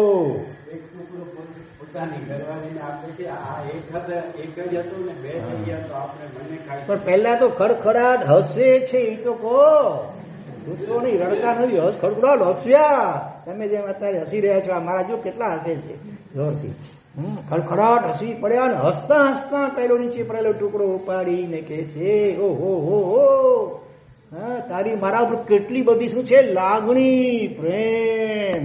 આખર તો તું મારી આજની ભાષામાં કહી દો લાઈફ પાર્ટનર, પહેલાની ભાષામાં તો અર્ધાંગીની ખરીને. એટલે તને એકલા ખાવાનું ગમ્યું નહીં, એટલે તે 2 ટુકડા કરી આપ્યા. એમ, બહુ સારું લે. તો પછી તારું માન રાખવા તમે તો એમ કે એક રહે તો લે, તું જ ખાય, પણ તને એકલા ખાવાનું ગમ્યું નહીં. અને આ રીતે 2 ટુકડા કરી આપ્યા તો ભલે ખુશીથી 1 ટુકડો તું ખા અને 1 ટુકડો હું ખાઉં. હવે ગમે એવો ગુસ્સો સ્વભાવ આવે ને ગુસ્સાનો, કે આવું પોઝિટિવ થિંકિંગ અને આવી મીઠી વાણી નીકળે જ્યાં, તો પેલો ગુસ્સો તો બાષ્પીભવન થઈ ગયા વગર રહે નહીં. બરોબર, આ પોઝિટિવ થિંકિંગ. પણ આ એક બે પ્રચાર ભલે સાંભળ્યા પણ એટલા માત્રથી વળશે નહીં. રોજ યાદ કરવા પડશે, રોજ સંકલ્પ કરવો પડશે, રોજ પ્રાર્થના કરવી પડશે વાંચ્યું છે ભગવાનને કે ભગવાન મને આવી સદબુદ્ધિ આપો. આ પણ ગ્રસ્ત સંતો હતા, કોઈ સાધુ સંન્યાસી નહોતા, છતાં જો એમના જીવનમાં આટલી હદની જો આ પોઝિટિવ થિંકિંગ આત્મસાત થયેલું હોય તો હું તો લોકોત્તર જૈન શાસન કહેવાય. આપણું શાસન લોકોત્તર કહેવાય, આપણે અન્યને લૌકિક કહીએ. પણ હવે આને કોને જૈન કહેવાય ને કોઈને જૈનેત્ર કહેવાય, એક મોટો સવાલ થાય. વ્યવહારથી ભલે જૈનેત્ર હતા પણ આચરણથી તો સવાયા જૈન કહી શકાય આ બંને સંતોને. એટલે આવા જૈનેત્ર દ્રષ્ટાંતો આપી અને પહેલા મારા સાહેબે એવી મગજમાં વાત બરાબર બેસાડી દીધી. સીધા એબાઉટ પાછા ગયા દાદા પાસે, હાથ જોડી રડતી આંખે પ્રાર્થના કરી કાકલુડી પૂર્વક, ભગવાન આજે આવ્યો છું, કાલે કોણ જાણે ફરી બીજી વાર તો અહીં આવી શકાશે કે નહીં. એટલું તમે દૂર બેઠા છો, ઉપર બેઠા છો ને મારી હવે ઉંમર થવા આવી છે, તો ભગવાન મને એટલી તો કૃપા અને કરુણા વાળા ઉપર વર્ષાવો કે હવે ઘરે જાઉં ત્યારે ગમે એવા નિમિત્ત આવે પણ હું ક્રોધને આધીન ન જ થાઉં. જમીન આસમાન એક થઈ જાય, ભલે ગમે એટલું નુકસાન પણ થાય પણ હું ગુસ્સો તો ન જ કરું. એવી મને સદબુદ્ધિ અને શક્તિ આપો એમ પ્રાર્થના કરી. અને સાથે સાથે સંકલ્પ, આપણે પુરુષાર્થ કરવો જોઈએ, બધું છોડી દઈએ ને પછી આપણે કાંઈ ન કરીએ ન ચાલે. પ્રામાણિકપણે આપણે પણ સંકલ્પ કરવો જોઈશે કે હું હવેથી સબળું જ વિચારીશ અને શાંત જ રહીશ, પ્રેમથી જ બધાને હસતું મોઢું રાખીને જવાબ આપીશ. ક્યારે કોઈને તિરસ્કાર ન કરું, ગુસ્સો ન કરું, તોછડાઈ ભરી વર્તન ન કરું. ભલે નહીં સામાન્ય નોકર ચાકર હોય, બિલકુલ મજૂર કે એવો માણસ હોય ભલે, તો એ પણ એના ઉપર એમાં હું ભગવાન જેવા પ્રયત્ન કરીશ. મજૂરો ન હોય તો આપણું કામ ચાલે? બધા દુનિયામાં શેઠ જ હોય તો હેમંતભાઈ, તો આપણું કામ આપણા કામ થાય? બધા ન થાય ને. બધા જીવો આપણા ઉપકારી છે, એટલે કોઈના ઉપર ગુસ્સો, આપણને પણ ગુસ્સો નથી ગમતો ને. આપણી ભૂલ પણ થાય, ભૂલ તો થાય જ. આપણી સદમસી એટલે ભૂલ ન થાય તો જ અછેરું કહેવાય. માણસ પાત્ર ભૂલને પાત્ર, પણ ભૂલ મોટી પણ ભૂલ થઈ હોય, મોટું નુકસાન આપણા થઈ ગયું હોય તો પણ આપણી દરેકની અપેક્ષા શું હોય કે સામી વ્યક્તિ આપણને શાંતિથી ને પ્રેમથી કહે તો સારું. પછી આપણા વડીલ ભલે ગમે જે હોય, શેઠ હોય, બોસ હોય કે કોઈ પણ હોય, આપણને શાંતિથી ને પ્રેમથી કહે તો આપણને ગમે. ગુસ્સાથી કહે તો ગમે નહીં ને. દરેક જીવને અંદર આત્મા તો દરેકનો એક સરખો છે, તો દરેકને પ્રેમ જોઈએ છે, દરેકને શાંતિથી જવાબ ગમે છે. કોઈને પણ ગુસ્સાથી મતલો જવાબ ગમતો નથી. સોનાની પણ લગડી ઘરમાં ગરમ લાલચોળ કરીને કોઈ આપે તો આમ લેશો હાથમાં? લેવાય. ઠંડી જોઈએ, મગજ પણ ઠંડા કુલ તેજ તો નાખતા હશો, ઠંડા કુલ નાખો છો. મગજ ઠંડુ થાય છે? નથી થતું. માથું ઠંડુ થાય પણ મગજ અંદરનું ઠંડુ થતું નથી હોતું. બરફ ઘસવાથી પણ ઠંડુ ન થાય. છોકરાઓને ત્યાં સ્કૂલમાં એક વાત શીખવાડી હતી કે પાવ ગરમ, પેટ નરમ और सिर को रखो ठंडा. फिर भी अगर डॉक्टर आए उसे दिखाओ तो डॉक्टर આવે જ નહીં. ડોક્ટરની જરૂર ન પડે, વૈદની બોલાવવાની જરૂર ન પડે પ્રતિકભાઈને. પછી અહીંયા પાવ ગરમ ને પેટ નરમ. પાવ ગરમ એટલે વ્યાયામ કરવો, યોગાસન વગેરે કરવા, શરીર જાત મહેનત જિંદાબાદ, પોતાનું કામ જાતે કરવું, શરીરને થોડી કસરત ને હલચલ થાય તો ખાધેલું બરાબર પચે એટલે બીમાર ન પડાય. પેટ નરમ એટલે ઉણોદરી કરવી, પેટ ભરી ઠાંસીને ખાવું નહીં. પા ભાગ ખાવા માટે ખુલ્લું રાખવું, પા ભાગ પાણી માટે ને જઠરનો અડધો ભાગ ખોરાક માટે. તો બરાબર આમ સંકોચ વિકાસ થાય અને પાચન બરાબર થાય તો બીમાર પડાય નહીં. અજીર્ણ પ્રભવા રોગા, આયુર્વેદમાં કહ્યું છે કે રોગનું પ્રભાવેલું ઉત્પત્તિ સ્થાન શું છે? અજીર્ણ, અપચ્યો. ખાધેલું બરાબર પચ્યું ન હોય, અપચ્યો પછી હોય તો કાં ઝાડા થાય, કાં ઉલટી થાય, કાં ગેસ છૂટે વગેરે અજીર્ણ થાય અને એના કારણે બધા વિવિધ પ્રકારના રોગો થાય. એટલે ખાધેલું બરાબર પચી જાય પછી બીજી વાર ભોજન કરવાનું, બની શકે તો એકાશનું જ કરવાનું. એક ભક્તમ ચ ભોજનમ, ભલે કે 2 ટાઈમ કે 3 ટાઈમ ખાજો, હકીકતમાં તો એકાશનું કરીએ ને એ જ આ ઔષધ છે. બધું કકડીને ભૂખ લાગી હોય ને, સગડી બરાબર પેટેલી હોય, જીર્ણે ભોજનમ આત્રેય. જો એક રાજા પાસે, વાતમાંથી વાત, રાજા પાસે 4 પંડિતો ગયા. હા, એક હતો આ આયુર્વેદનો નિષ્ણાત. 4 પંડિતો પોતપોતાના સબ્જેક્ટના 1 લાખ શ્લોક પ્રમાણ ગ્રંથ જળદાર વોલ્યુમ બનાવી અને રાજાને અર્પણ કરવા ગયા. રાજા કે મને હું તો કેટલો બીજી છું, આ તમારા આટલો મોટા ગ્રંથો ક્યાં વાંચી શકવાનો હતો, સંક્ષેપ કરીને લાવો. એટલે એક તો હતો આયુર્વેદનો, બીજો હતો કામશાસ્ત્રનો, બીજો હતો ગ્રંથ ધર્મ ગ્રંથ હતો, અને ચોથો શું હતો, હજી જ્યોતિષશાસ્ત્રનો હતો. 4 અલગ અલગ સબ્જેક્ટ ઉપર 1 લાખ શ્લોક પ્રમાણ અલગ અલગ નવા ગ્રંથોની રચના કરી અને રાજા પાસે ગયા મોટા ઇનામની આશાથી. રાજા કે ન ચાલે, સંક્ષેપ કરી આવો. એમને અડધો કરી નાખ્યો, ન ચાલે, એટલો ટાઈમ નથી. પા કર્યો, ટાઈમ નથી, નો ટાઈમ. છેવટે 1 શ્લોક કર્યો કે નહીં, હજી સંક્ષેપ કરો. 1 શ્લોકમાં 4 નો સાર આવી જાય એવું કરો. 1 જ શ્લોકમાં 4 લાખ શ્લોક પ્રમાણે 4 લાખ શ્લોક પ્રમાણે પહેલી ગ્રંથો થયા 4. એનો સાર માત્ર શ્લોકમાં 4 લીટીઓ ને, એટલે ચરણ પણ કહેવાય, પાદ પણ કહેવાય. 1 ચરણ, 1 જ પાદમાં 1 ગ્રંથનો સાર આવી જવો જોઈએ. બોલો તો એમાં જીર્ણે ભોજનમ આત્રેય, પેલો આયુર્વેદનો જે પંડિત હતો ને, એણે લાખ શ્લોક પ્રમાણે જે આરોગ્યનો ગ્રંથ રચ્યો હતો, એનો શ્લોક માત્ર 1 લીટીમાં 1 ચરણમાં શું કહ્યું, જીર્ણે ભોજનમ. લીટીએ પૂરી નહીં. જીર્ણે ભોજનમ, ભોજન ક્યારે કરવું, જીર્ણ. કપડું જીર્ણ એટલે કપડો ફાટી ગયો તો જીર્ણ કહીએ. અહીંયા જીર્ણ એટલે ખોરાક, જીર્ણ એટલે ખોરાક પચી જાય બરાબર. એની ખબર કેમ પડે અંદરમાં પચી છે કે નથી પચવું, સોનોગ્રાફી કરવાની. આવા ભાવ આવે પછી આપણને ગુસ્સો કરીએ ને ભાવ, તો આવા ભાવ આવે. તો જીર્ણે ભોજનમ, ખબર કેમ પડે ભોજન પચી છે કે નહીં, સોનોગ્રાફી ઓલો શું કયો કે એક્સરે, ખબર કેમ પડે, એક્સરેથી ખબર ના પડે, હાડકા દેખાય, ખાલી ભોજન ન દેખાય. હા, કકડીને ભૂખ લાગે, રહેવાય નહીં, ખાઉં અંદરમાં કકડીને ભૂખ લાગે. આપણે મોટે ભાગે ટાઈમ થયો એટલે જમી લઈએ. ભૂખ લાગ્યો કે ન લાગ્યો, સરખી અડધી લાગ્યો અડધી, ખોટી તો ખોટી ભૂખ પણ હોય. સાચો ટાઈમ જમવાનો એ કહેવાય.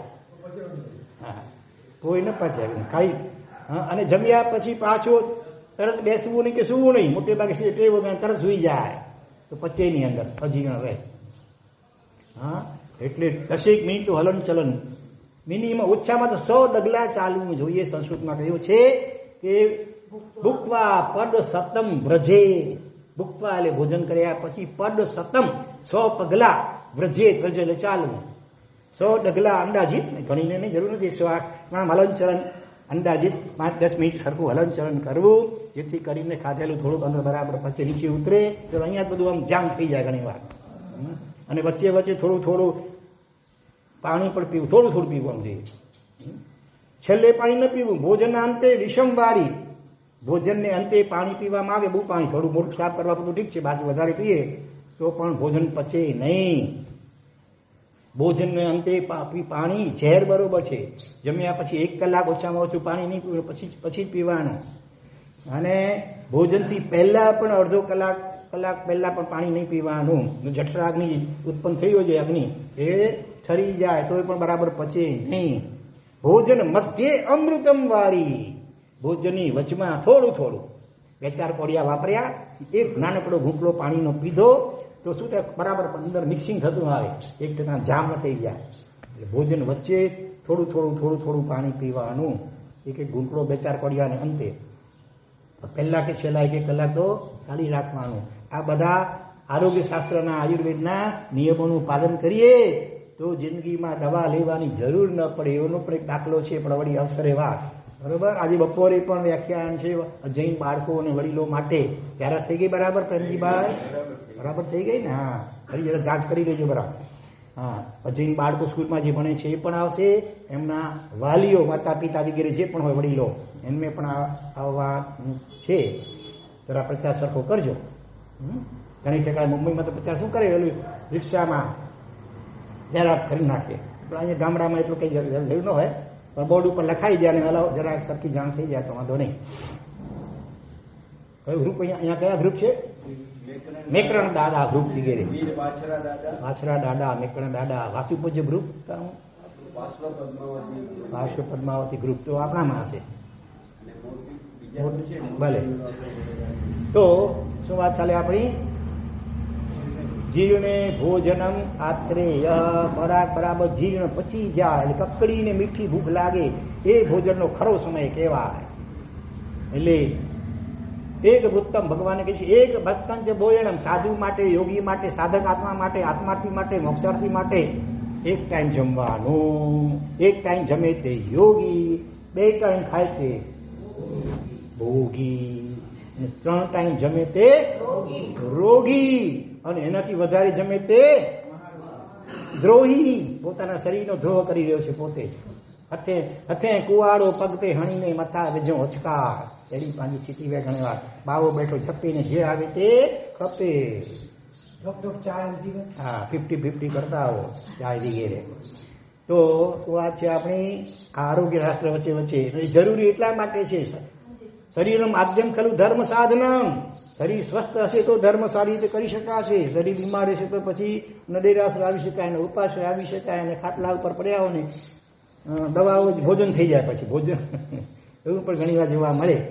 એટલે શરીર સ્વસ્થ વગર દવાએ, માત્ર ભોજનમાં ફેરફાર અને આ આરોગ્યના નિયમોની જાળવણી કરીને રહીએ તો બીમાર પડવાનો વારો ન આવે. હકીકતમાં સાધક આત્માને બીમાર પડવું એટલે કલંક કહેવાય. હકીકતમાં તો સાધુ હોય કે શ્રાવક શ્રાવિકા પણ હોય એ રીતે પોતાને ભોજનની પદ્ધતિ ગોઠવવી, જેથી કરીને માંદા પડીએ જ નહીં. એક ટાઈમ કરીએ તો વધારે અસર વિકાસ ના કરીએ, આટમ પાકીના આંબી કે ઉપવાસ કરી લઈએ, જેથી કરીને કદાચ થોડું વધારે ક્યારેક ખવાઈ ગયું તો પાછું લેવલમાં આવી જાય. અજીર્ણે ભોજન ત્યાગી, માર્ગાનુસારીના 35 ગુણોમાં પણ એક ગુણ આવે છે અજીર્ણે ભોજન ત્યાગી. અજીર્ણ થયું લાગે, પેટ સારી કે જ્વાળા કે ઉલટી કે વાસ આવે કે એવું કંઈ પણ થાય, ભૂખ નથી લાગતી બહુ, તો પછી ઉપવાસ કરી નાખવાનો એક દિવસ. પારણામાં વળી પછી કંટ્રોલ રાખવાનો. પારણામાં પછી ચાટું વાળી લો એ ન ચાલે. તો અસર પારણામાં કાલે ઉપવાસ કરજો, સાંજે ઠાંસીને કરો એ ન ચાલે. હા, મને યાદ આવે ભોજપુરના ચંદ્રકાંતભાઈ, આમના સંસારી કાકાઈ ભાઈ થાય. અમે 9 માસકમણ કરેલા, એમાંથી લગભગ 7 તો અમારી નિશ્રામાં કરે, જ્યાં હોઈએ ત્યાં આવી ચોમાસા મને માસકમણ કરે. છેલ્લા ઉપરથી એકદમ સ્વસ્થ, એકદમ પારણામાં પણ બરાબર સ્વસ્થ એકદમ. અમે એનું રહસ્ય પૂછ્યું. બીજો પરીક્ષણ આડીશું શીખ આવી રહ્યા છે, કોઈને 16 ભત્તો કરો, માસકમણ કરાવ તો ચાલુ જોરી વાત છે, નહીં તો 16 ભત્તો કે 28 પણ કરવી હોય ને. હા,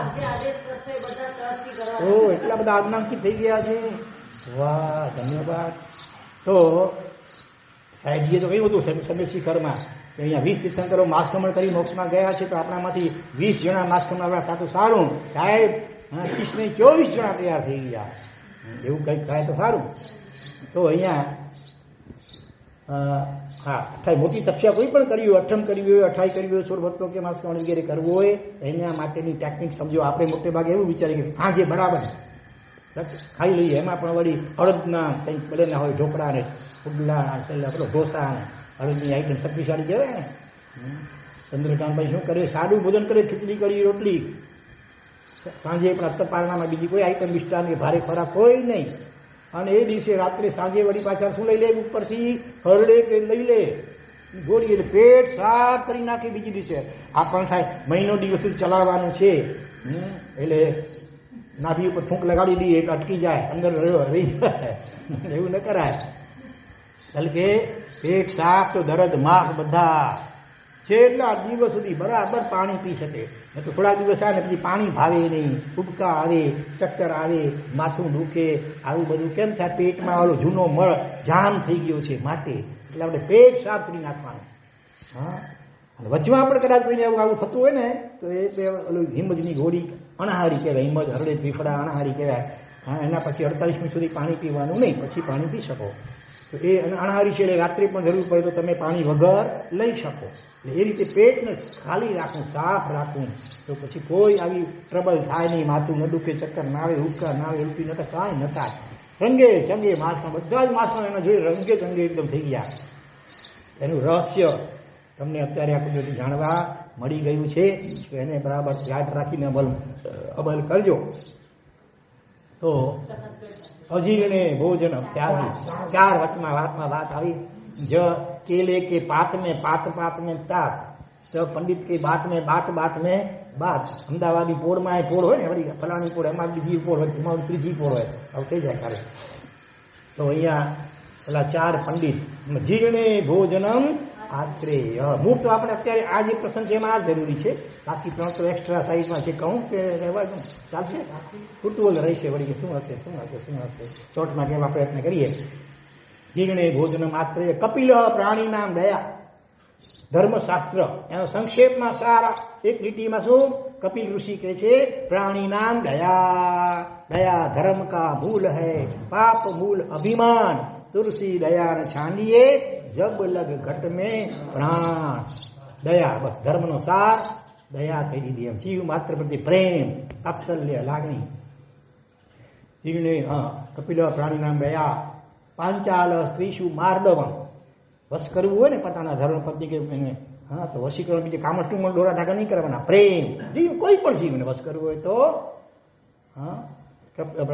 પાંચાલ ઋષિ કહે છે કામશાસ્ત્રનો સાર સંક્ષેપમાં સામા પોતાના પાત્રને વશ કરવા માટે ઘણા તાંત્રિક મંત્રી પાસે જાય, કારા દોરા કરાવે, અને એમ કરવા જતા એક પત્ની બળદ બની ગયો પતિ, એવું કામટુમાં કંઈ કરાવ્યું, મહા મુસીબતે પછી ઠીક થયું. એટલે બીજા કોઈ કામટુમાં નહીં. 2.5 અક્ષર પ્રેમ કા પઢેશો પંડિત હોય, અને વશીકરણ પણ પ્રેમ છે. બસ સામી વ્યક્તિને પ્રેમ આપો, નિસ્વાર્થ ભાવે, બદલાની અપેક્ષા વિના પ્રેમ આપો. ગમે એવું ખૂંખાર સ્વભાવવાળો કોઈ હોય છે ને, ક્રોધી ગમે એવો, એ પણ વશ થયા વગર રહેશે નહીં. અને ચોથી વાત થઈ છે ની જ્યોતિષશાસ્ત્રની. અંગીરા મન ઉત્સાહ. અંગીરા ઋષિ કે છે સારું મુહૂર્ત કયું? મનનો ઉત્સાહ. કોઈ પણ કામ કરવામાં જોરદાર ઉત્સાહ આવે ત્યારે પછી બીજા ત્રીજામાં પડતા નહીં. ઉત્સાહ એ શ્રેષ્ઠમાં શ્રેષ્ઠ મુહૂર્ત છે. હા, પેલા કાઢવા મુનિ ભાવ વૈરાગ્ય થાય ત્યાં જ દીક્ષા મુહૂર્ત જોડાણ ન બેસે કઈ. વૈરાગ્ય એ શ્રેષ્ઠ મુહૂર્ત અથવા ઉત્સાહ. તો આ રીતે લાખ શ્લોકના એક લીટીમાં જ સંક્ષેપ થઈ ગયો. તો જીર્ણે ભોજનમ. તો આપણી વાત શું ચાલતી હતી? 2 પાઠમાં જે જ્યોતિષો લે છે, આપ તો ખાલી 1 મિનિટમાં બતાવે તો કેટલા કરોડ રૂપિયા આપવા. મહાપુરુષો કરુણા કરીને આપણા માટે કેટલો ખજાનો આમ સહજ સરળમાં મૂકી ગયા છે. આપણે એનો ઉપયોગ કરતા. આપણે ડોક્ટર પણ મફત દવા આપે કે સસ્તી દવા તો આપણને શ્રદ્ધાને બેસે. પાણી હોય દવા, કાંઈ ન હોય ને લાખ રૂપિયા ને 50,000 ને 25,000 ને કેટલા ઇન્જેક્શન, તો કઈ થશે. સસ્તું આપે 5 રૂપિયાનું, એમાં કઈ દવા બ્લમ ન હોય. એટલે પછી મોટે ભાગે ડોક્ટરો પછી આવું શીખી ગયા છે કરતા. હા, રમણી ગડા ગોરેગામ વાળા, અને પછી આપણે હમલા મંજલ વાળા, મંજલ રેલડિયા વાળા. હા, સસ્તા દવા વગર, નો મેડિસિન, ડુ મેડિટેશન. ધ્યાન એ મોટી દવા છે. બાહ્ય અને આભ્યંતર બંને પ્રકારના રોગોની મોટી દવા છે ધ્યાન, મેડિટેશન. નો મેડિસિન, દવાની જરૂર ન પડે એવા વર્તુળો ઘણા છે સાધકોના. બિલકુલ નહીં, મેડિસિન અલાઉડ જ નહીં.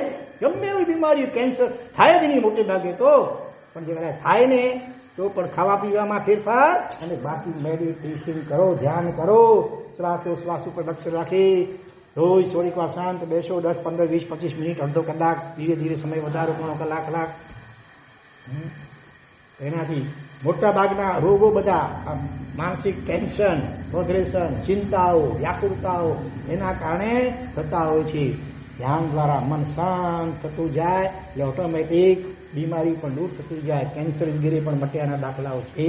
એક બાજુ ખાવામાં ફેરફાર કરો, ઉણોદરી કરો, અને તીખા તમતના મસાલેદાર ને ભારે ખોરાક ખાવાનો ત્યાગ કરો, સાદું ભોજન કરો, simple eating and high thinking. તો આપણી શું વાત હતી? સખત ઘટના છે. એમાં આ વાત ક્યાંથી આવી ગઈ? ભોજનની વાત. અજીર્ણ, ક્રોધનું અજીર્ણ. તો ભગવાન પાસે ગયા, ભગવાન પાસે પ્રાર્થના કરી, ભગવાન હા જો ભૂલચૂક થશે તો બીજે દિવસે ઉપવાસ, તે પણ 24 હારો નરેન્દ્રભાઈની જેમ, પાણી પણ નહીં. જેટલું તીવ્ર રોજ ખટકે ને તો ઓટોમેટિકનો ઉપાય દવા પણ જોરદાર કરવાનું મન થાય. કેન્સરનો દર્દી હોય ને ભયંકર પીડા થતી હોય, ત્યારે એમ કે મને મીઠી મીઠી ગોળી આપજો હોમિયોપેથિકની. ગમે એવી કડવી દવા પડે ખાવા માટે કરવા તૈયાર થઈ જાય.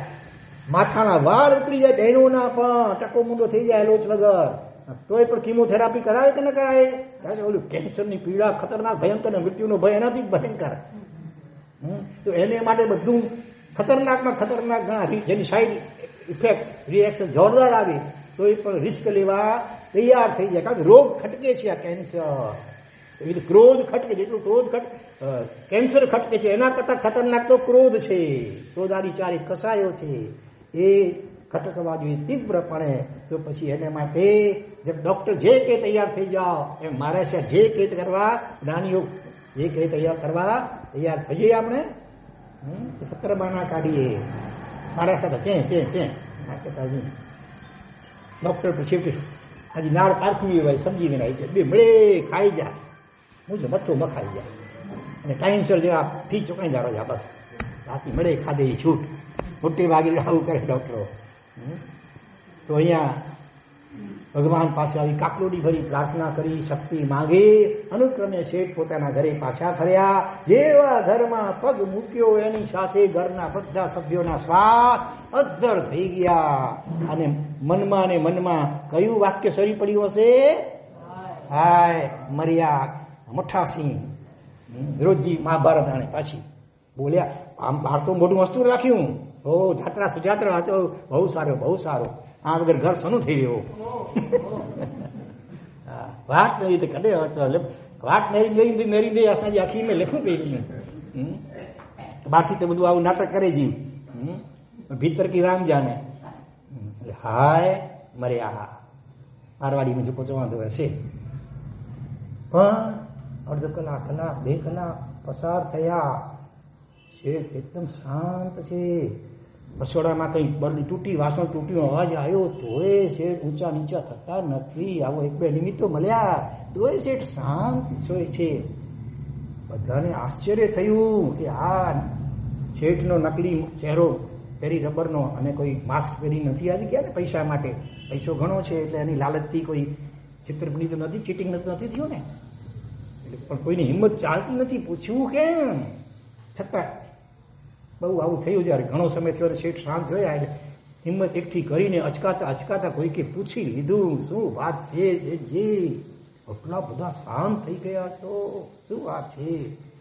એટલે શેઠે ગૌરવપૂર્વક આનંદ સાથે કહ્યું, તમારી વાત સાચી છે, તમને આશ્ચર્ય થતું હશે, પણ આ બધો જ આ બધી કમાલ કહો કે ઉપકાર કોનો છે?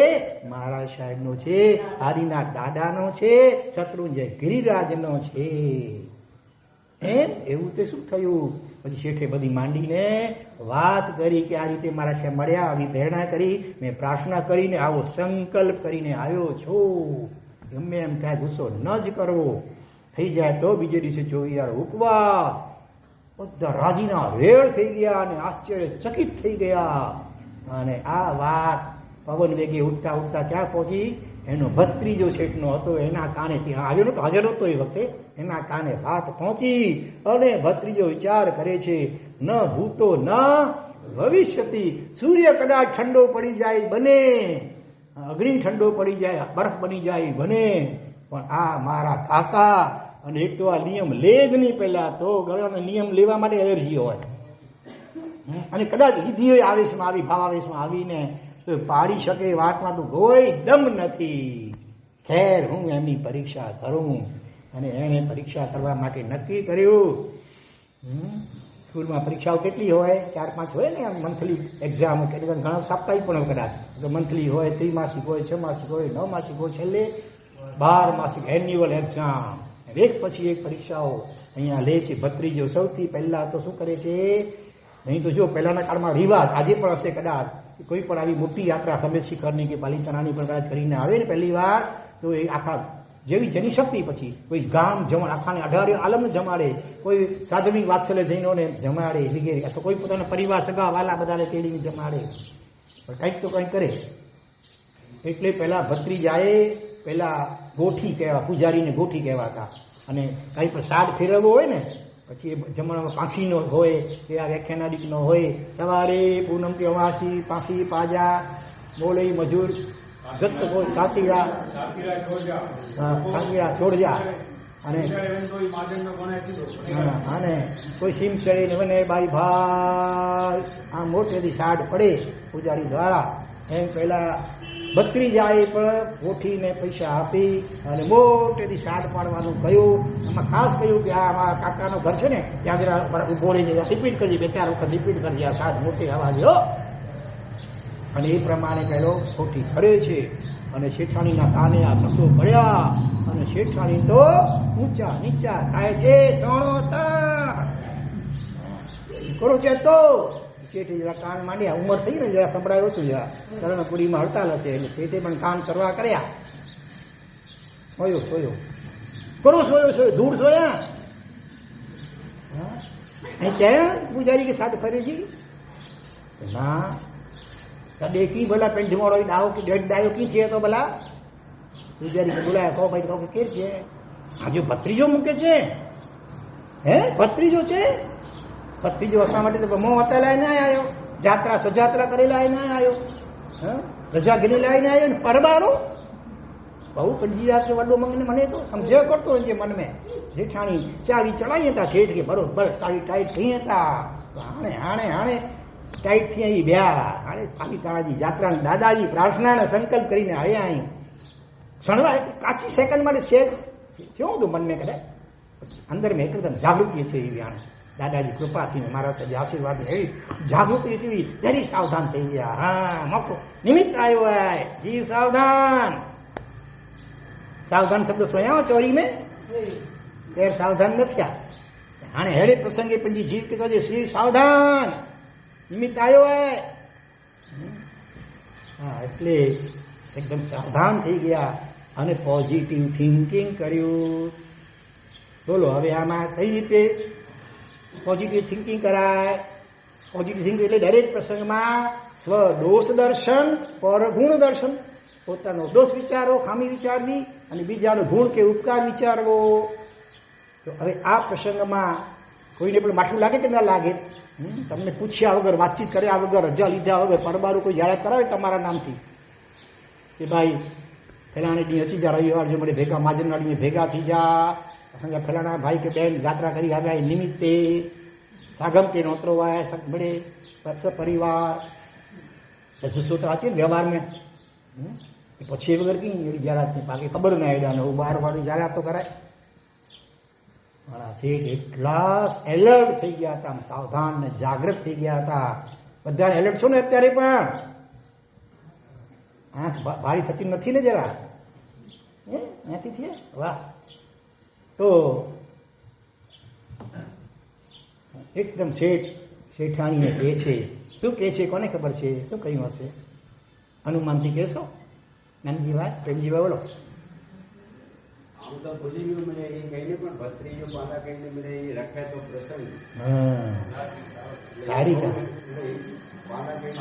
હા અરે કરતા પાકે કેવું ખપે જે બદલે એટલી બધી પછી ગામ કે જમાડો એટલે કેટલી બધી તખત ગત એટલો શેર થવા છે કે કેટલી બધી જવાબદારી અને જે મતે ઘણી ગણે બહુ સારો કાંકે જો આભાર થેન્ક યુ વેરી મચ એ કેવું ખપે જે ભલે ગુસ્સો કરાવવા છે ન કરાવવા. અને બીજો પણ આવ્યો તો પછી આવ્યો ખપે કે ના ભલે જવાબદારી ઘણા સારી ગયા પણ પછી આવ્યો રજા તો કરી ખપે કે ના અચી દો.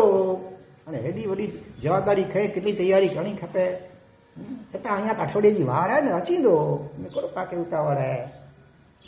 અને એ પેન્ટસે પાંચો ચોવાજે પાછો પાકે અપેક્ષા જ ન રખે જીવે કે જાત્રા સુજાત્રા કરેલા છે ચોકસાતા પછી હચે અપેક્ષા આવી તો દુઃખ જો મૂડે નાની ચાહે હવે ખા અણંદે. શેઠાણી શાંત થયા. પેલાના જમાના શેઠાણી હતા હો એટલે તરત શાંત થઈ જાય. જોઈ ખબર જાણે 8 વાળી ગાલ જુદી હે બાકી જનરલી ગાલ જુદી હે એટલે શેઠાણી દિવસ ગણે છે આજે ના આવ્યો, કાલે બી ના આવ્યો, પરમ દિવસ અહીંયા ના આવ્યો, હવે તો એટલો દી રહ્યો અહીંયા મોં ના આવતા અઠવાડિયે પાંકે ના આવી ગયો, જવાનો દિવસ આવી ગયો, ત્યાં સુધી ભત્રીજો ફરક્યો નહીં. શેઠાણી છે નેરો નેરો દશા અહીં ચાથી વાંચીંદો કે ના આવ્યો, પાંકે ના ગયો. બીજું નિમિત્ત આવ્યું કસોટીનું પાછું. અહીંયા પોઝિટિવ થિંકિંગ કરવાનું. એ રીતે આ જ રીતે કે પાંજો પણ જો પ્રસંગ है એમને पाके आमंत्रण जी अपेक्षा रखे जी जो नवे बे के आमंत्रण लेने इनमें को रही लेवे एनजी काळजी रखी खपे. पाके પાંજો પણ जो गरजो प्रसंग है पाके कोई अपेक्षा જ ન रखे जीवे. धन्यवाद दे के आभार मन મને કે નોતરે ડેલા વેણું ને કેટલી જવાબદારી પણ રાશન કેટલો મને ભેરો વેણું ને એમ સમજાવીને શેઠાણીને શાંત કર્યા. તેમ તેમ કરી બંને જણા તૈયાર થયા અને હવે માજનવાડી તરફ જઈ રહ્યા છે. દૂરથી માજનવાડી દેખાય છે હવે નજીકમાં. ભત્રીજો ઓલો બરાબર ગેટ પાસે ઉભો હતો. જે ગામાઈઓ બધા આવતા હતા બધાને વેલકમ સ્વાગતમ, બહુ સારો અહીં આવ્યા, ભલે પધાર્યા. મણી કે મીઠો મીઠો જવાબ આવકારે અને નેરી ગણે હા કાકા કાકી હતા. જાણી બુજીને મોઢું આમ ફેરવી નાખે છે. બાજુમાં કોઈ મજૂર ઉભો હશે એની સાથે વાત કરવા લાગી જાય છે. અને શેઠાણી તો જેની આંખે હાથીની જેમ જેની આંખે બધું માર્ક કરે છે. બરાબર માર્કિંગ કંપનીના મેનેજર હતા એ. દેશોતા અધમ તો દસ્યોતા એની જો આંખે ચાહતી એમને મજાને હાલે ને કોઈ પાકે અપમાનિત થઈને બધું પણ હાલો પાછારો મણી કે આવકારે પાંકે બેસીને મોં ફેરી લાખે પાકે ના વારંવાર ચાવી શેઠાણી ચડાવી રહ્યા છે. હવે ગુસ્સો થા કરે બીજા તરત નિશ્ચય કરે તો એકદમ 100% ગમે એમ થાય આસમાન સુલતાની. મારે શાંત જ રહેવું, મારે પોઝિટિવ થિંકિંગ જ કરવું, મારે સ્વદોષ દર્શન કરવું, સ્વામી વ્યક્તિના ગુણ અને બીજું શું વિચારવાનું? ગુણ અને ઉપકાર. તરત શેઠાણીને કહે છે અલી આપણે આવી અપેક્ષા રાખવાની જ નો. હકીકતમાં આપણી કેટલી ગંભીર ભૂલ કહેવાય. શું ભૂલ કહેવાય બોલો હેમંતભાઈ? ભૂલ શું કહેવાય? આપણી પોતાની ભૂલ, ભત્રીજાની નહીં. આપણે આવકાર આપવા પહેલા પહોંચી જવું જોઈતું. આપણે મોડા પડી લેટ લતીફ છીએ, એટલે મોડા જઈ રહ્યા છીએ. કેટલાય લોકો આવી ગયા અને આવકાર ઓલો આપી રહ્યો છે. આપણી ડ્યુટી એ બજાવી રહ્યો છે. હા, એનો કેટલો ઉપકાર મનાય, એને બદલે ગુસ્સો કરાય? હા, અને એ આવનારા સેંકડો લોકો અને આવકાર આપનારો બિચારો એકલો. ખરેખર તો ધન્યવાદ આપવા જોઈએ, આભાર માનવો જોઈએ. અને આપણી ભૂલ બદલ કેટલા કમાસણ આપશું? ભૂલ થયા તો પોતાની જાતે દંડ કરવાનો, કમાસણ આપવાના, કાવશ્ય કરવાના ઉભા ઉભા. તિરાસીમાં રૂપિયા નાખી દેવાના. સામી વ્યક્તિને ઘરના પર ગુસ્સો થયો એને રૂપિયા આપી દેવાના, બરોબર ને? હા. એટલે આ રીતે સમજાવી અને વળી શેઠાણીને ઠાર્યા. મનમેતા ઊંચા થયા હતા શેઠાણી પર, તોય એટલી મર્યાદા આવી. પતિ પરમેશ્વર જવા છે એનાથી મથે તો વિના જ કી. એટલે શેઠાણી થોડા શાંત થયા. એમ કરતા કરતા બિલકુલ માજનવાડી દરવાજા પાસે પહોંચી આવ્યા તો પણ જાણી બુજીને સામે જોતો જ નથી અને મજૂર સાથે વાત કરે છે. શેઠાણી તો બહુ ઊંચા નીચા થાય છે, પણ હવે સમજે કે શેઠ આગળ મારું કઈ ચાલશે નહીં. અંદર ગયા. 3 પરીક્ષા થઈ ગઈ ને, સાપ્તાહિક પરીક્ષા, મંથલી એક્ઝામ, ત્રિમાસિક પરીક્ષા, હા હવે 6 માસિક પરીક્ષા. અંદર બધાએ પહેલેથી સૂચન આપી દેલું આપણે પરીક્ષા કરવી છે, માટે કોઈએ મોઢું આપવું નહીં. મોકી દેવા છે. મોઢું આપવું નહીં એટલે શું? વાતચીત કરવાની નહીં. ઓ શેઠ ધન્યવાદ આપે, ધન્યવાદ, કેડી લાખની જાત્રા કરી આવ્યા, વાહ યાત્રા સુયાત્રા, કશું જ નહીં. જોવું એની જાણ, બોલવાની તો વાત દૂર. જાણી બુજીના મોઢું ફેરવી લેવાનું, ખબર નોંધ લેવાની નહીં એમની આવ્યા છે એની પણ જાણે. એ રીતનો વ્યવહાર કરવાનો છે. બધાને અગાઉથી ફૂલ સ્ટ્રિક્ટ વોર્નિંગ અપાઈ ગઈ હતી એકદમ. અને આવી વાતમાં બધાને મજા પડે. કોઈકની પરીક્ષા, કોઈકનો પતંગ કાપવો હોય, કોઈની તીખડ મસ્કરી કરવી હોય તો મજા પડે. આ રીતે બધા લોકો કરે છે. કોઈ મોઢું આપવું નથી, જોતા નથી, બોલતા નથી. શેઠાણી તો બેચારા ઊંચા નીચા ધુઆ મનમાં થાય છે. પણ હવે હવે હવે હવે શેઠ આગળ બહુ જાજુ ચાલતો નથી. હજી આગળ 6 માસિકમાંથી પાછળ 9 માસિક પરીક્ષા આવી ગઈ. બેસવા માટે VIP મોટા મહેમાન હોય તો ગાદલા હોય ને બિછાવેલા. ઘણા ધાર્મિક પ્રસંગોમાં પણ હા, રિક્ષા ભલે અપાતી હોય, આગળ સોફા મોટા ગોઠવેલા હોય, પાછળ સામાન્ય ખુરશી ભલે સાદી હોય, પણ વીવીઆઈપી મહેમાનો હોય એને માટે તો એકદમ મજાના જાડા ઠંડા પેલા ગોઠવેલા હોય સોફા સેટ વગેરે. શેઠ શેઠાણી માટે કશું જ કોઈ બેસવા માટે અલગ અલગ વ્યવસ્થા જ નહોતી. હા, તપસ્વી માટે પણ હોય તો બરાબર છે, કારણ આંબલીવાળા માટે તો હા, એટલે man of the match, man of the function આ શેઠ કહેવાય. એને માટે તો સરસ મજાનું સિંહાસન સજાવેલું હોવું જોઈએ કે નહીં બેસવા માટે. પછી સાંજી અપાય, ગીત ગવાય, પછી જમણવાર શરૂ થાય. હવે કશું જ કર્યું નહોતું. શેઠાણી વળી કાનમાં ફૂંક મારે છે શેઠના. મેળવતા ખાસ કેટલો અધમ કી વ્યવસ્થા ક્યાંય હતી? કાનમાં કરી ફરવાના પાછા. શેઠ વળી ધીમે કાનમાં કહે છે, આવું ન વિચારાય, તને કેટલું સમજાવ્યું કેમ?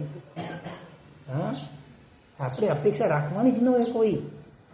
સાધર્મિક બધા સમાન. તને ખબર નથી ને ઝાંઝણ શાહ શેઠ મંત્રીશ્વર ત્યારે મોટો સંઘ કાઢેલો પાલિતાણાનો, 1,00,000થી વધારે તો યાત્રાળુઓ હતા સાધર્મિકો. અને જયારે અમદાવાદ આવ્યા, કર્ણાવતી કહેવાતું એ વખતે, એ રાજાએ કહ્યું કે તમારા વીવીઆઈપી, તમે અને તમારે વીવીઆઈપી મહેમાનો હોય ને એને લઈને મારા ઘરે મારે મહેલમાં જમવા માટે લાભ આપવા માટે પધારો. તો ઝાંઝણ શાહ મંત્રીએ શું જવાબ આપ્યો હતો? હા, બધા મારા માટે વીવીઆઈપી છે, કોઈ સામાન્ય નથી.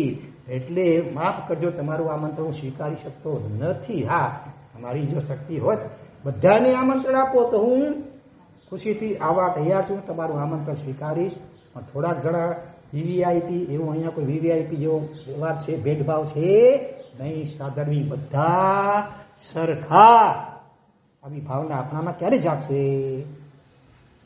એટલે રાજાએ આશ્ચર્યચકિત થઈ ગયો. એ તો મારી શક્તિ નથી આટલા લાખો માણસો જમાડવા. ત્યારે સામે રાજા હોંઠો ન પડી જાય એટલા માટે સામે આમંત્રણ આપે છે. કોણ? ઝાંઝણ શાહ મંત્રી શાહ. તો રાજન, મારી આપણે એક નમ્ર વિનંતી છે કે આપ જેના રાજા છો, આખું ગુજરાત, આખા ગુજરાતને જમાડવાની મારી ભાવના છે. મારા આમંત્રણનો આપ સ્વીકાર કરો એવી મારી વિનંતી છે. રાજાને જીવા વાણીઓ ખસી ગઈ લાગે છે. ગુજરાતને જે સાઠી બુદ્ધિ નાઠી લાગે છે, અથવા કેવા પૂરતું કેતું હશે. લાવ જો બરા શું કરે છે. એટલે એને સપ્રેમ આમંત્રણનો સ્વીકાર કરી લીધો. કેવા હશે એ મંત્રીશ્વરોને, કેવા હશે સાધર્મિકો બધા શ્રેષ્ઠીવર્યો. આખા ગુજરાતને જમાડું. મારા ખ્યાલ મુજબ એ વખતે તો મહારાષ્ટ્ર પણ ગુજરાતમાં હતું, પાછળથી અલગ થયું છે. હા, ખબર. પછી તો આટલા મોટા ગુજરાતને જમાડવાનું 5 દિવસ, અને તે 5 પકવાન સાથે એ જમાના મોબાઈલનો પણ નહોતો, સમાચાર આપી જાય બધું ફટાફટ યાદ થઈ જાય. વોટ્સએપ નહોતું, ફેસબુક, ઇન્સ્ટાગ્રામ કશું નહોતું. એ વખતે આખા ગુજરાતને જમાડવાની તૈયારી કરવી. મોટા મોટા શહેરોમાં જાયન્ટ મોટા મોટા તંબુઓ, બધા પંડાલ જેને કહી શકાય, બધા બંધાઈ ગયા છે. દેશ વિદેશના રસોઈયાઓ કેટલા બોલાવાયા ને એટલા દિવસ સુધી પાછા આખા સંઘનો પણ ત્યાં પડાવ રહ્યો છે કે નહીં? હા, અને એ રીતે જોરદાર તૈયારીઓ આપણે કલ્પના ન કરી શકીએ એવી રીતે તૈયારીઓ ખરેખર થઈ ગઈ.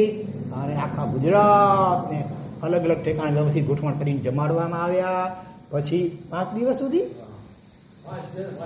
5 પકવાન, અને એ રીતે જમાડ્યા. પછી રાજાને કહે છે, પધારો જરા જોવા માટે. હજી બીજી વાર જમાડી જેવા એટલી બાકી હતું. કોઠાર ભર્યા જ પડ્યા હતા. કોઈ અક્ષેલા ભીતી શું કોણ જાણે. રાજા પણ મોંમાં આંગળા નાખી ગયો અને કહેવાય છે પોતે શાહ, અને આપ પહેલા શાહ તમે છો, બાદશાહ એવું કઈ. એટલે એને બહુ માન કર્યું, અનુમોદના કરી, ખૂબ ખૂબ ધન્યવાદ આપ્યા. તો રાજન મારા માટે સાધર્મિક બધા સાધિકા શેઠાણીને કહે છે કે આપણાથી આવું અલગ વિચારાય જ નહીં, આપણી અપેક્ષા રખાય જ નહીં. અપેક્ષા એ જ દુઃખનું મૂળ છે. સાધર્મિક બધા સરખા. ચાલો બધાની સાથે આપણે પણ પંગતમાં જમવા બેસી જઈએ. જમવા બેસી ગયા. 9 માસિક પરીક્ષામાંથી પણ પાસ થઈ ગયા છે. હવે છેલ્લી એન્યુઅલ એક્ઝામ, આકરામાં આકરી એવો અઘરો પેપર કાઢવો છે હર્ષકુમાર. ભલો નાપાસ થઈ જાય, ભલો ક્ષમતાધારી હોય પણ નાપાસ થઈ જાય. સાધુ સંત વળગડા જાફાસ થઈ જાય એવું અઘરું પેપર કાઢ્યું છે ભાઈ ભત્રી જાય. શું કર્યું ખબર છે? સાંભળ્યું છે ને? હા, સાંભળ્યું છે. યાદ રાખ્યું, સારી વાત છે. તો કેટલા ઘણાને યાદ આવી ગયો નહીં? હા, શરૂઆત કરી ત્યારે આંગળી ઊંચી નહોતી થઈ ખાસ, એકાદ બેસી હશે કદાચ. પછી હવે તો ઘણાને કેટલાને યાદ આવી ગયું. હા, પણ માઉન્ટ તોડતા નહીં ભલા, એકડી બે ગુસપુસ થઈ જાય, હિંસે જા. તો લાડવા બન્યા, લચપટતા લાડુ, કાચા ઘીના લાડવા હતું નહીં એ વખતે. હા, ઘી લાડુ ને ભજીયા ને બધી કેટલી આઈટમો. એમાં ખાસ કરીને લાડુનો થાળ લઈ કરીને ભત્રીજો પોતે જાતે પીરસવા માટે નીકળે છે. પેલા કેટરસ નહોતા, સાધર્મિકોમાં એવા યુવાનો હોય તૈયાર થઈ જાય અને આ સંઘની સેવાનો લાભ લે. તો અહીંયા હવે આવું કરશો કે નહીં? પીરસવાનો લાભ લેશો કે નહીં? આંબીરવાળા હોય, કાકણાવાળા હોય, બધા હોય. શક્તિ હોય તો ચૂકતા નહીં લાભ લેવાનો. જેટલી વાર શક્તિ હોય એટલી વાર. અરે સંઘ પધાર્યો હતો ને ધોળકાનો, ક્યાં ધોળકામાં વસ્તુપાળ, તેજપાળ, મંત્રીશ્વર સામયું કરે છે જોરદાર સંઘનું. અને જાતે પીરસવા કલાકો સુધી, ઘણા યાત્રાળુઓ હતો, એક પંગતમાં પતે નહીં તો એ કલાકો સુધી જાતે પીરસે છે. પસીનાથી રેપ થઈ રહ્યા છે. કોઈ કે કીધું હશે કે હવે આપ રહેવા દો, અમને નહીં, આવો લાભ મને ક્યાંથી મળે. કેટલું બહુમાન હશે સંઘ પ્રત્યે, સાધર્મિકો પ્રત્યે. વિચારો તો ખરા. આવા મહામંત્રીશ્વર કરોડો ને અરબો રૂપિયા જેમણે સાત ક્ષેત્ર વગેરેમાં ખર્ચ્યા હતા, એ પણ સંઘનું આટલું બહુમાન જાતે પીરસે છે કલાકો સુધી. અને એના તેજપાલના ધર્મપત્ની શું નામ? અનુપમા દેવી. સાધુ ભગવંતોને ભાવથી વરાવી રહ્યા છે. અને એમ કરતા ક્યાંક જરા જોડાઈ ગયું હશે, તરત જ પોતાની શેરડીનો ટુકડો ફાડી લે છે. બોલો, મસોતો નથી મંગાવતા, એ નોકરે જયારે લઈ આવતા, ઓલો મસોતો નહીં. સાધુ ભગવંતનું પાત્ર ખરડાયું છે. અને આ તો મંત્રીશ્વરના પત્ની હોય એટલે કપડા કે સાડા હોય, સામાન્ય હોય, કેવા કિંમતી હોય, બધા સહાયક કરતો આમ ફાડી દીધો અને એ લૂંચવા લાગી ગયા. આવી ઊંચી ભાવનાઓ હતી. તો અહીંયા હા, શેઠાણીને શાંત કર્યા. બોલો, ભત્રીજો લાડુ ભજીયા લાડુ લઈને પીરસવા લાગી રહ્યો છે. બધા એના પાણામાં આગ્રહ કરીને બે લાડુ મૂકતો જાય છે. જ્યાં કાકા અને કાકીનો વારો આવ્યો, લાડુની જગ્યાએ અગાઉથી તૈયાર રાખેલા ગોળ મટોળ મોટા બરાબર 2 પથરા તૈયાર રાખ્યા હતા. એ મૂકે છે બંનેના પાણામાં. અને કાકી એટલે શેઠાણી તો પગના અંગૂઠાથી માંડી નખ અને શીખ કહેવાય, શિખા સુધી આખા આમ સળગી ઉઠ્યા, ક્રોધી ધુઆ થઈ ગયા. છે કે ચોંઢડી, કચ્છી મેચા ચોંઢડી ભરી હતા, ચમટી, સમજો, ચમટીને ચીમટો. અને હારે કઈ છે ન કહેવાય કે ના બંગડીઓ પહેરે આવ્યો, બાયલા થઈ જાય વાળા, હેડો અપમાન કરતો નહીં, ચપ બેઠા પે આવ્યા, પછો નથી એવું જોરદાર ચાવી ભરી. ભલભલા ને આમ ગુસ્સો આવ્યો કે રહી ને રોટલી ન ભરે તોય ગુસ્સો હતી નથી. હેડો કરે, હેડો અધમ હલે, 2 મિનિટે લડ્ડુ અને 5 પથરા. અને છે પણ પાછો એકલી વાર જતો ગયો, 2 વાર 3 વાર 4 વાર 5 વાર કેટલો મને જતો કે કેટલી પરીક્ષામાં જ્યાં પાસ થયા કે ના. અને તોય હરી હેડો અધમ. શું મન થાય આપણને? ત્યાં મન થાય કદાચ એક્શન પણ થઈ જાય. શું એક્શન થાય? ઓલા 2 પથરા હાજર તો હથિયાર, પથરા ઉપાડીને જોરથી ઓલા ભત્રીજાના કપાળમાં ઠોકવાનું મન તો થઈ જ જાય. લાગ આવેલું કેટલાય કરી પણ નાખી તો નવાઈ નહીં બહુ. અને આવું કદાચ કરી નાખે ને તો દુનિયાની દ્રષ્ટિએ બહુ મોટો ગુનેગાર ગણાય. જો વર્ણન કરે છે કાકી, અહીં કે તું હસી જતો ગયો, અહીં કે તું જતો ગયો ઈ તો હજવાય કે ને બધા કાપસી. હા, હસી ગાલ એને જ લાગતો હોય એ આયા જેડો. એમાં કાપસી પોરા ઘણા મળી જાય. પણ શેઠ હળવેથી કે છે, બોલો હવે આ છેલ્લી પરીક્ષા છે. શું? જેમને પહેલા સાંભળ્યું ન હોય આ દ્રષ્ટાંત, એવા વિચારીને કહો. આવી સ્થિતિમાં આપણે ક્ષમતા રાખવી છે, ગુસ્સો નથી જ કરવો. અને આવી સ્થિતિમાં પોતાનો જ વાંક વિચારવો છે અને સામા ભત્રીજાનો ગુણ કે ઉપકાર જ વિચારવો છે. જેમને સાંભળ્યું ન હોય અગાઉ આ દ્રષ્ટાંત તે જરાક વિચારીને કહો. હેમંતભાઈ બુદ્ધિશાળી ભાવે પોઠિયા હેઠો એમ કે પછી આવે બધી વેડા જરા, બધી વેડા ફેવર આવે ને પુઠિયા મોડું આવે એટલે એને ખબર ન હતો. ઈશ્વરભાઈ કેશો તમે તો સાંભળ્યું હશે, તમે સાંભળ્યું હશે.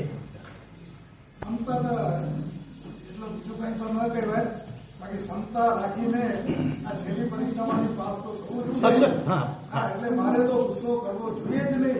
જે પણ થાય છે એ સારા માટે થઈ રહ્યું છે એ વિચારીને આપણને કાંઈ બરાબર. શેઠે પોતાની માટે સંતોષ, શેઠાણીને પણ પાછા સમજાવવા છે, એનાથી શેઠાણીને સંતોષ નહીં થાય. એવું કંઈક પોતાનો મોટો વાંક વિચારાય શેઠાણીને કહેવા માટે. મારે પણ પીરસવા માટે અહીંયા ઉભો થઈ જાય. હા, આપણે કેવા ખાઉધરા, એવી મોટી ગંભીર ભૂલ આપણી મેની ભેગા થઈ રહ્યા છે. પાંજો પ્રસંગે પાંકે પેરસીઓ ખપે.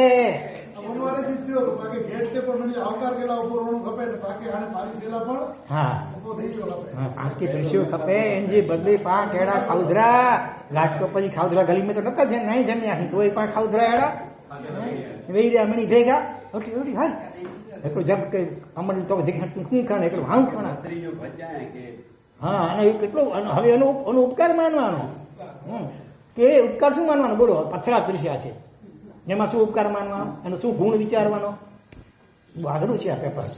જમી ન શકું એટલે પાકે પહેલા ન જમી શકું એટલે પાકે પથરા પણ એ પાંચો દોષ થયો વિચાર સ્વીકાર્યો. પથરા પીરસે એમને જો ઉપકાર કે ગુણ કરો વિચારે જો એના.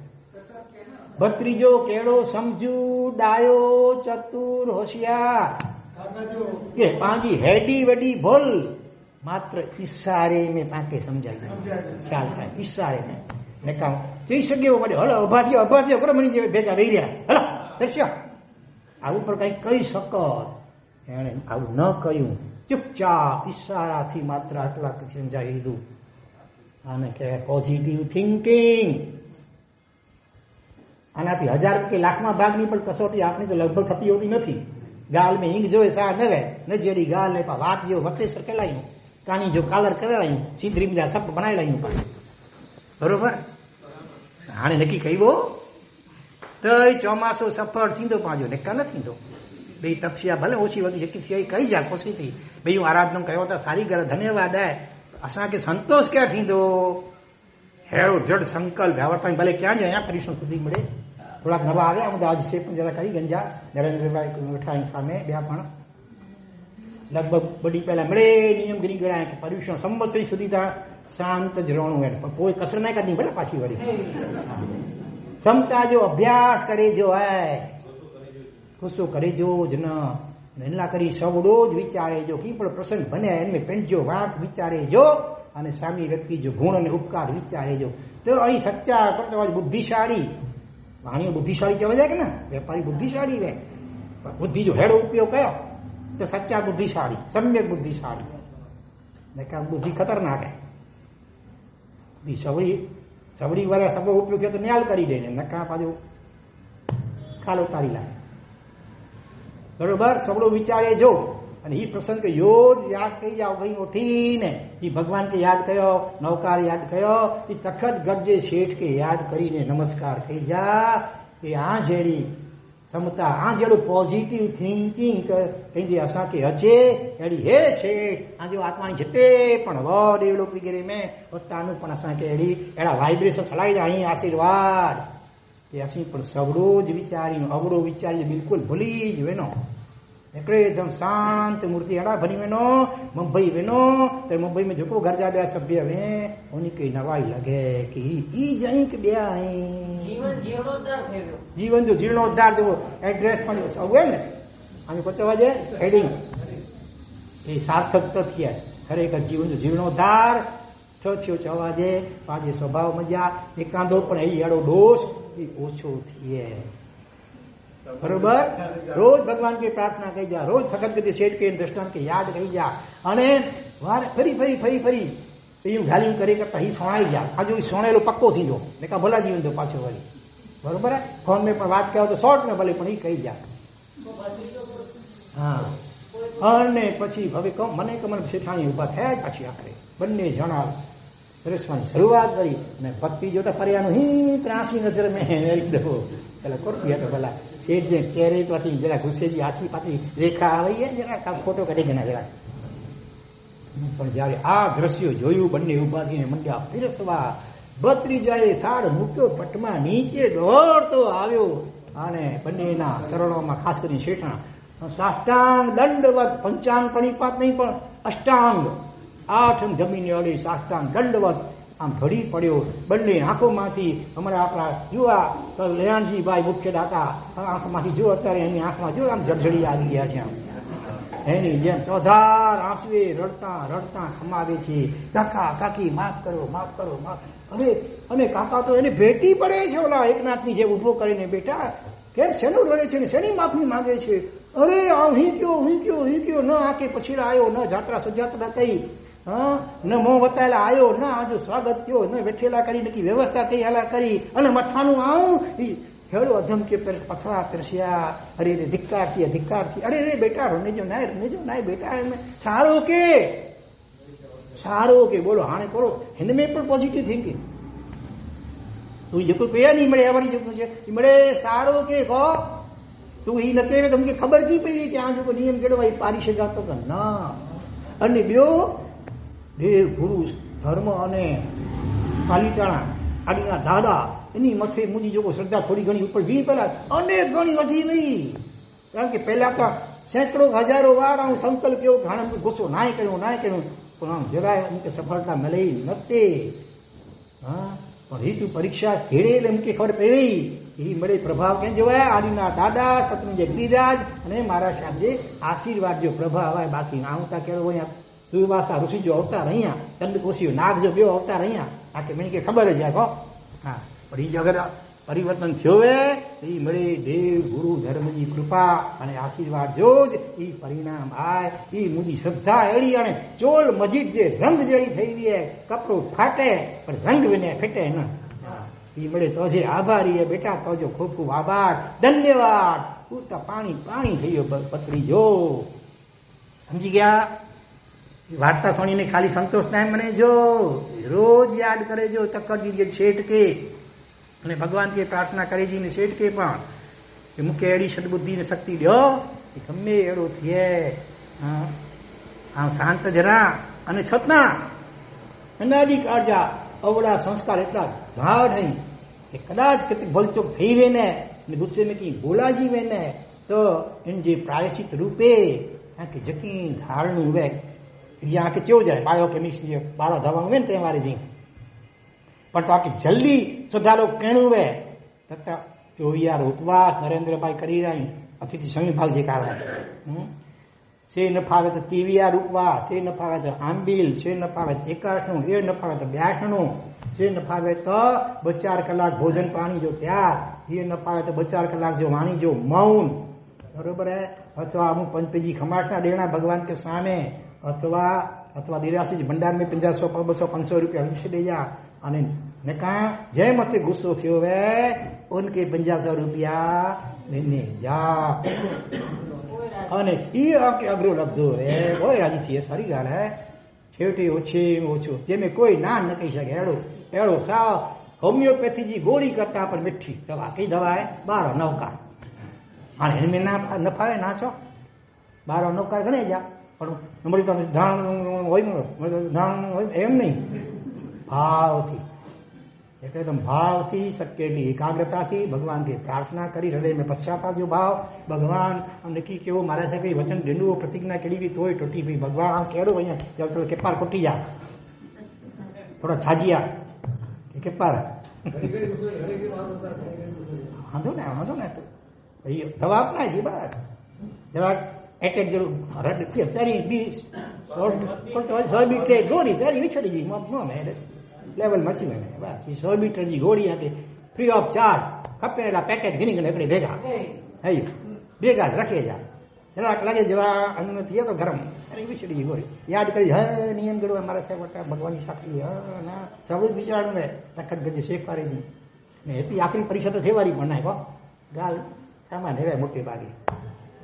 तो आ रीते आपणे आजे आ भाग बीजो तखत घटना शेठનો દ્રષ્ટાંતનો ભાગ બીજો હતા પાર્થના કલ્યાણક મોક્ષ કયો દીક્ષા કલ્યાણક એના એમાંથી પ્રેરણાની ક્ષમતા ગુણ આત્મસાત કરવા માટેનો સંકલ્પ કર્યો અને એ રીતે આ દ્રષ્ટાંત અત્યારે આમ પૂર્ણ થાય છે, ખરેખર પૂર્ણ ક્યારે લેખાશે? આપણા જીવનમાં જ્યારે ઘૂંટાઈ જશે બરાબર, ત્યારે આ દૃષ્ટાંત ખરેખર સાર્થક થયું થશે. વિશેષ અગ્રે વર્તમાન. આવતીકાલે રૂમાલ કે નેપકિન લાવવાનું ભૂલતા નહીં.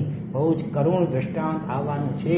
શરૂઆતમાં કરુણતાને કારણે આંસુ આવી જશે, અને પછી અહોભાવના અને હર્ષના આંસુ પણ આવશે એની અંદર આગળ જતા, કદાચ બીજા વિભાગમાં આવે. પણ જરાક કલ્યાણજીભાઈ જેવું જેનું હૃદય હોય કોમળ એકદમ, પેલા નેપકિન જાડો મોટો લાવજો. ઓલા લ્યો, વાત સારી છે. હવે પ્રભાવના તાત્કાલિક ક્યાંથી મંગાવવા? દરેકના ઘરમાં તો હશે જ, પણ ચૂકતા નહીં. હવે એનું 2 દિવસનું જે દ્રષ્ટાંત ચાલશે, 2 કે 3 જે દિવસ ચાલશે, એ ચૂકતા નહીં. એકથી ચડ એક છે બડકર એવા અદભુત દ્રષ્ટાંતો હવે એક પછી એક થોડા દિવસ પરેશાન સુધી તો ચાલશે એની હાર માળા. માટે કોઈ પણ ચૂકતા નહીં. અને બની શકે તો હવે મુંબઈ જવાની હમણાં વિચાર હોય તો ટિકિટને કેન્સલ કરાવી નાખજો. સંવત્સરી સુધી તો બધાએ મિનિમમ અહીંયા જ રહેવાનો ભાવ રાખવાનો છે. વિશેષ અગ્રે વર્તમાન. જેના તમે બોલાવી હોય હાર્દિક મિચ્છામિ દુક્કડમ.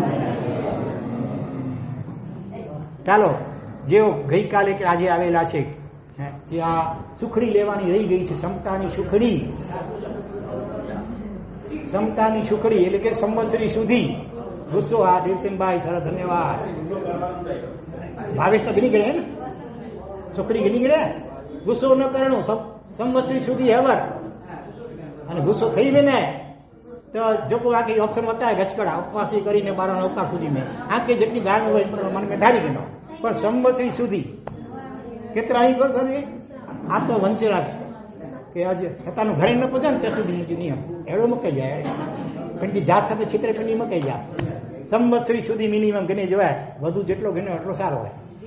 વાપર્યો માલ વધારે. નમો હરિહંતાણ, નમો સિદ્ધાણ, નમો આયર્યાણ, નમો વજ્જાયાણ, નમો સપસાહુણ, ઈશો પંચનમોકારો સર્વ પાવપણા સણો મંગલાનંત સર્વેસિંહ પડમં હોય મંગલમ. દેવ ગુરુ ધર્મની સાક્ષી પ્રચંડી ચારાગાર ધારણા અભિગ્રહ પચખાઈ. બોલો પચખામી. અનથળા બુગ્રમ સહસ્રાકરણ મહત્તાકરણ સહ સમગ્ર ઓ શ્રી. બોલો ઓ શ્રી રામ. ખૂબ ખૂબ ધન્યવાદ. અને એકડું કામ થઈ જાય.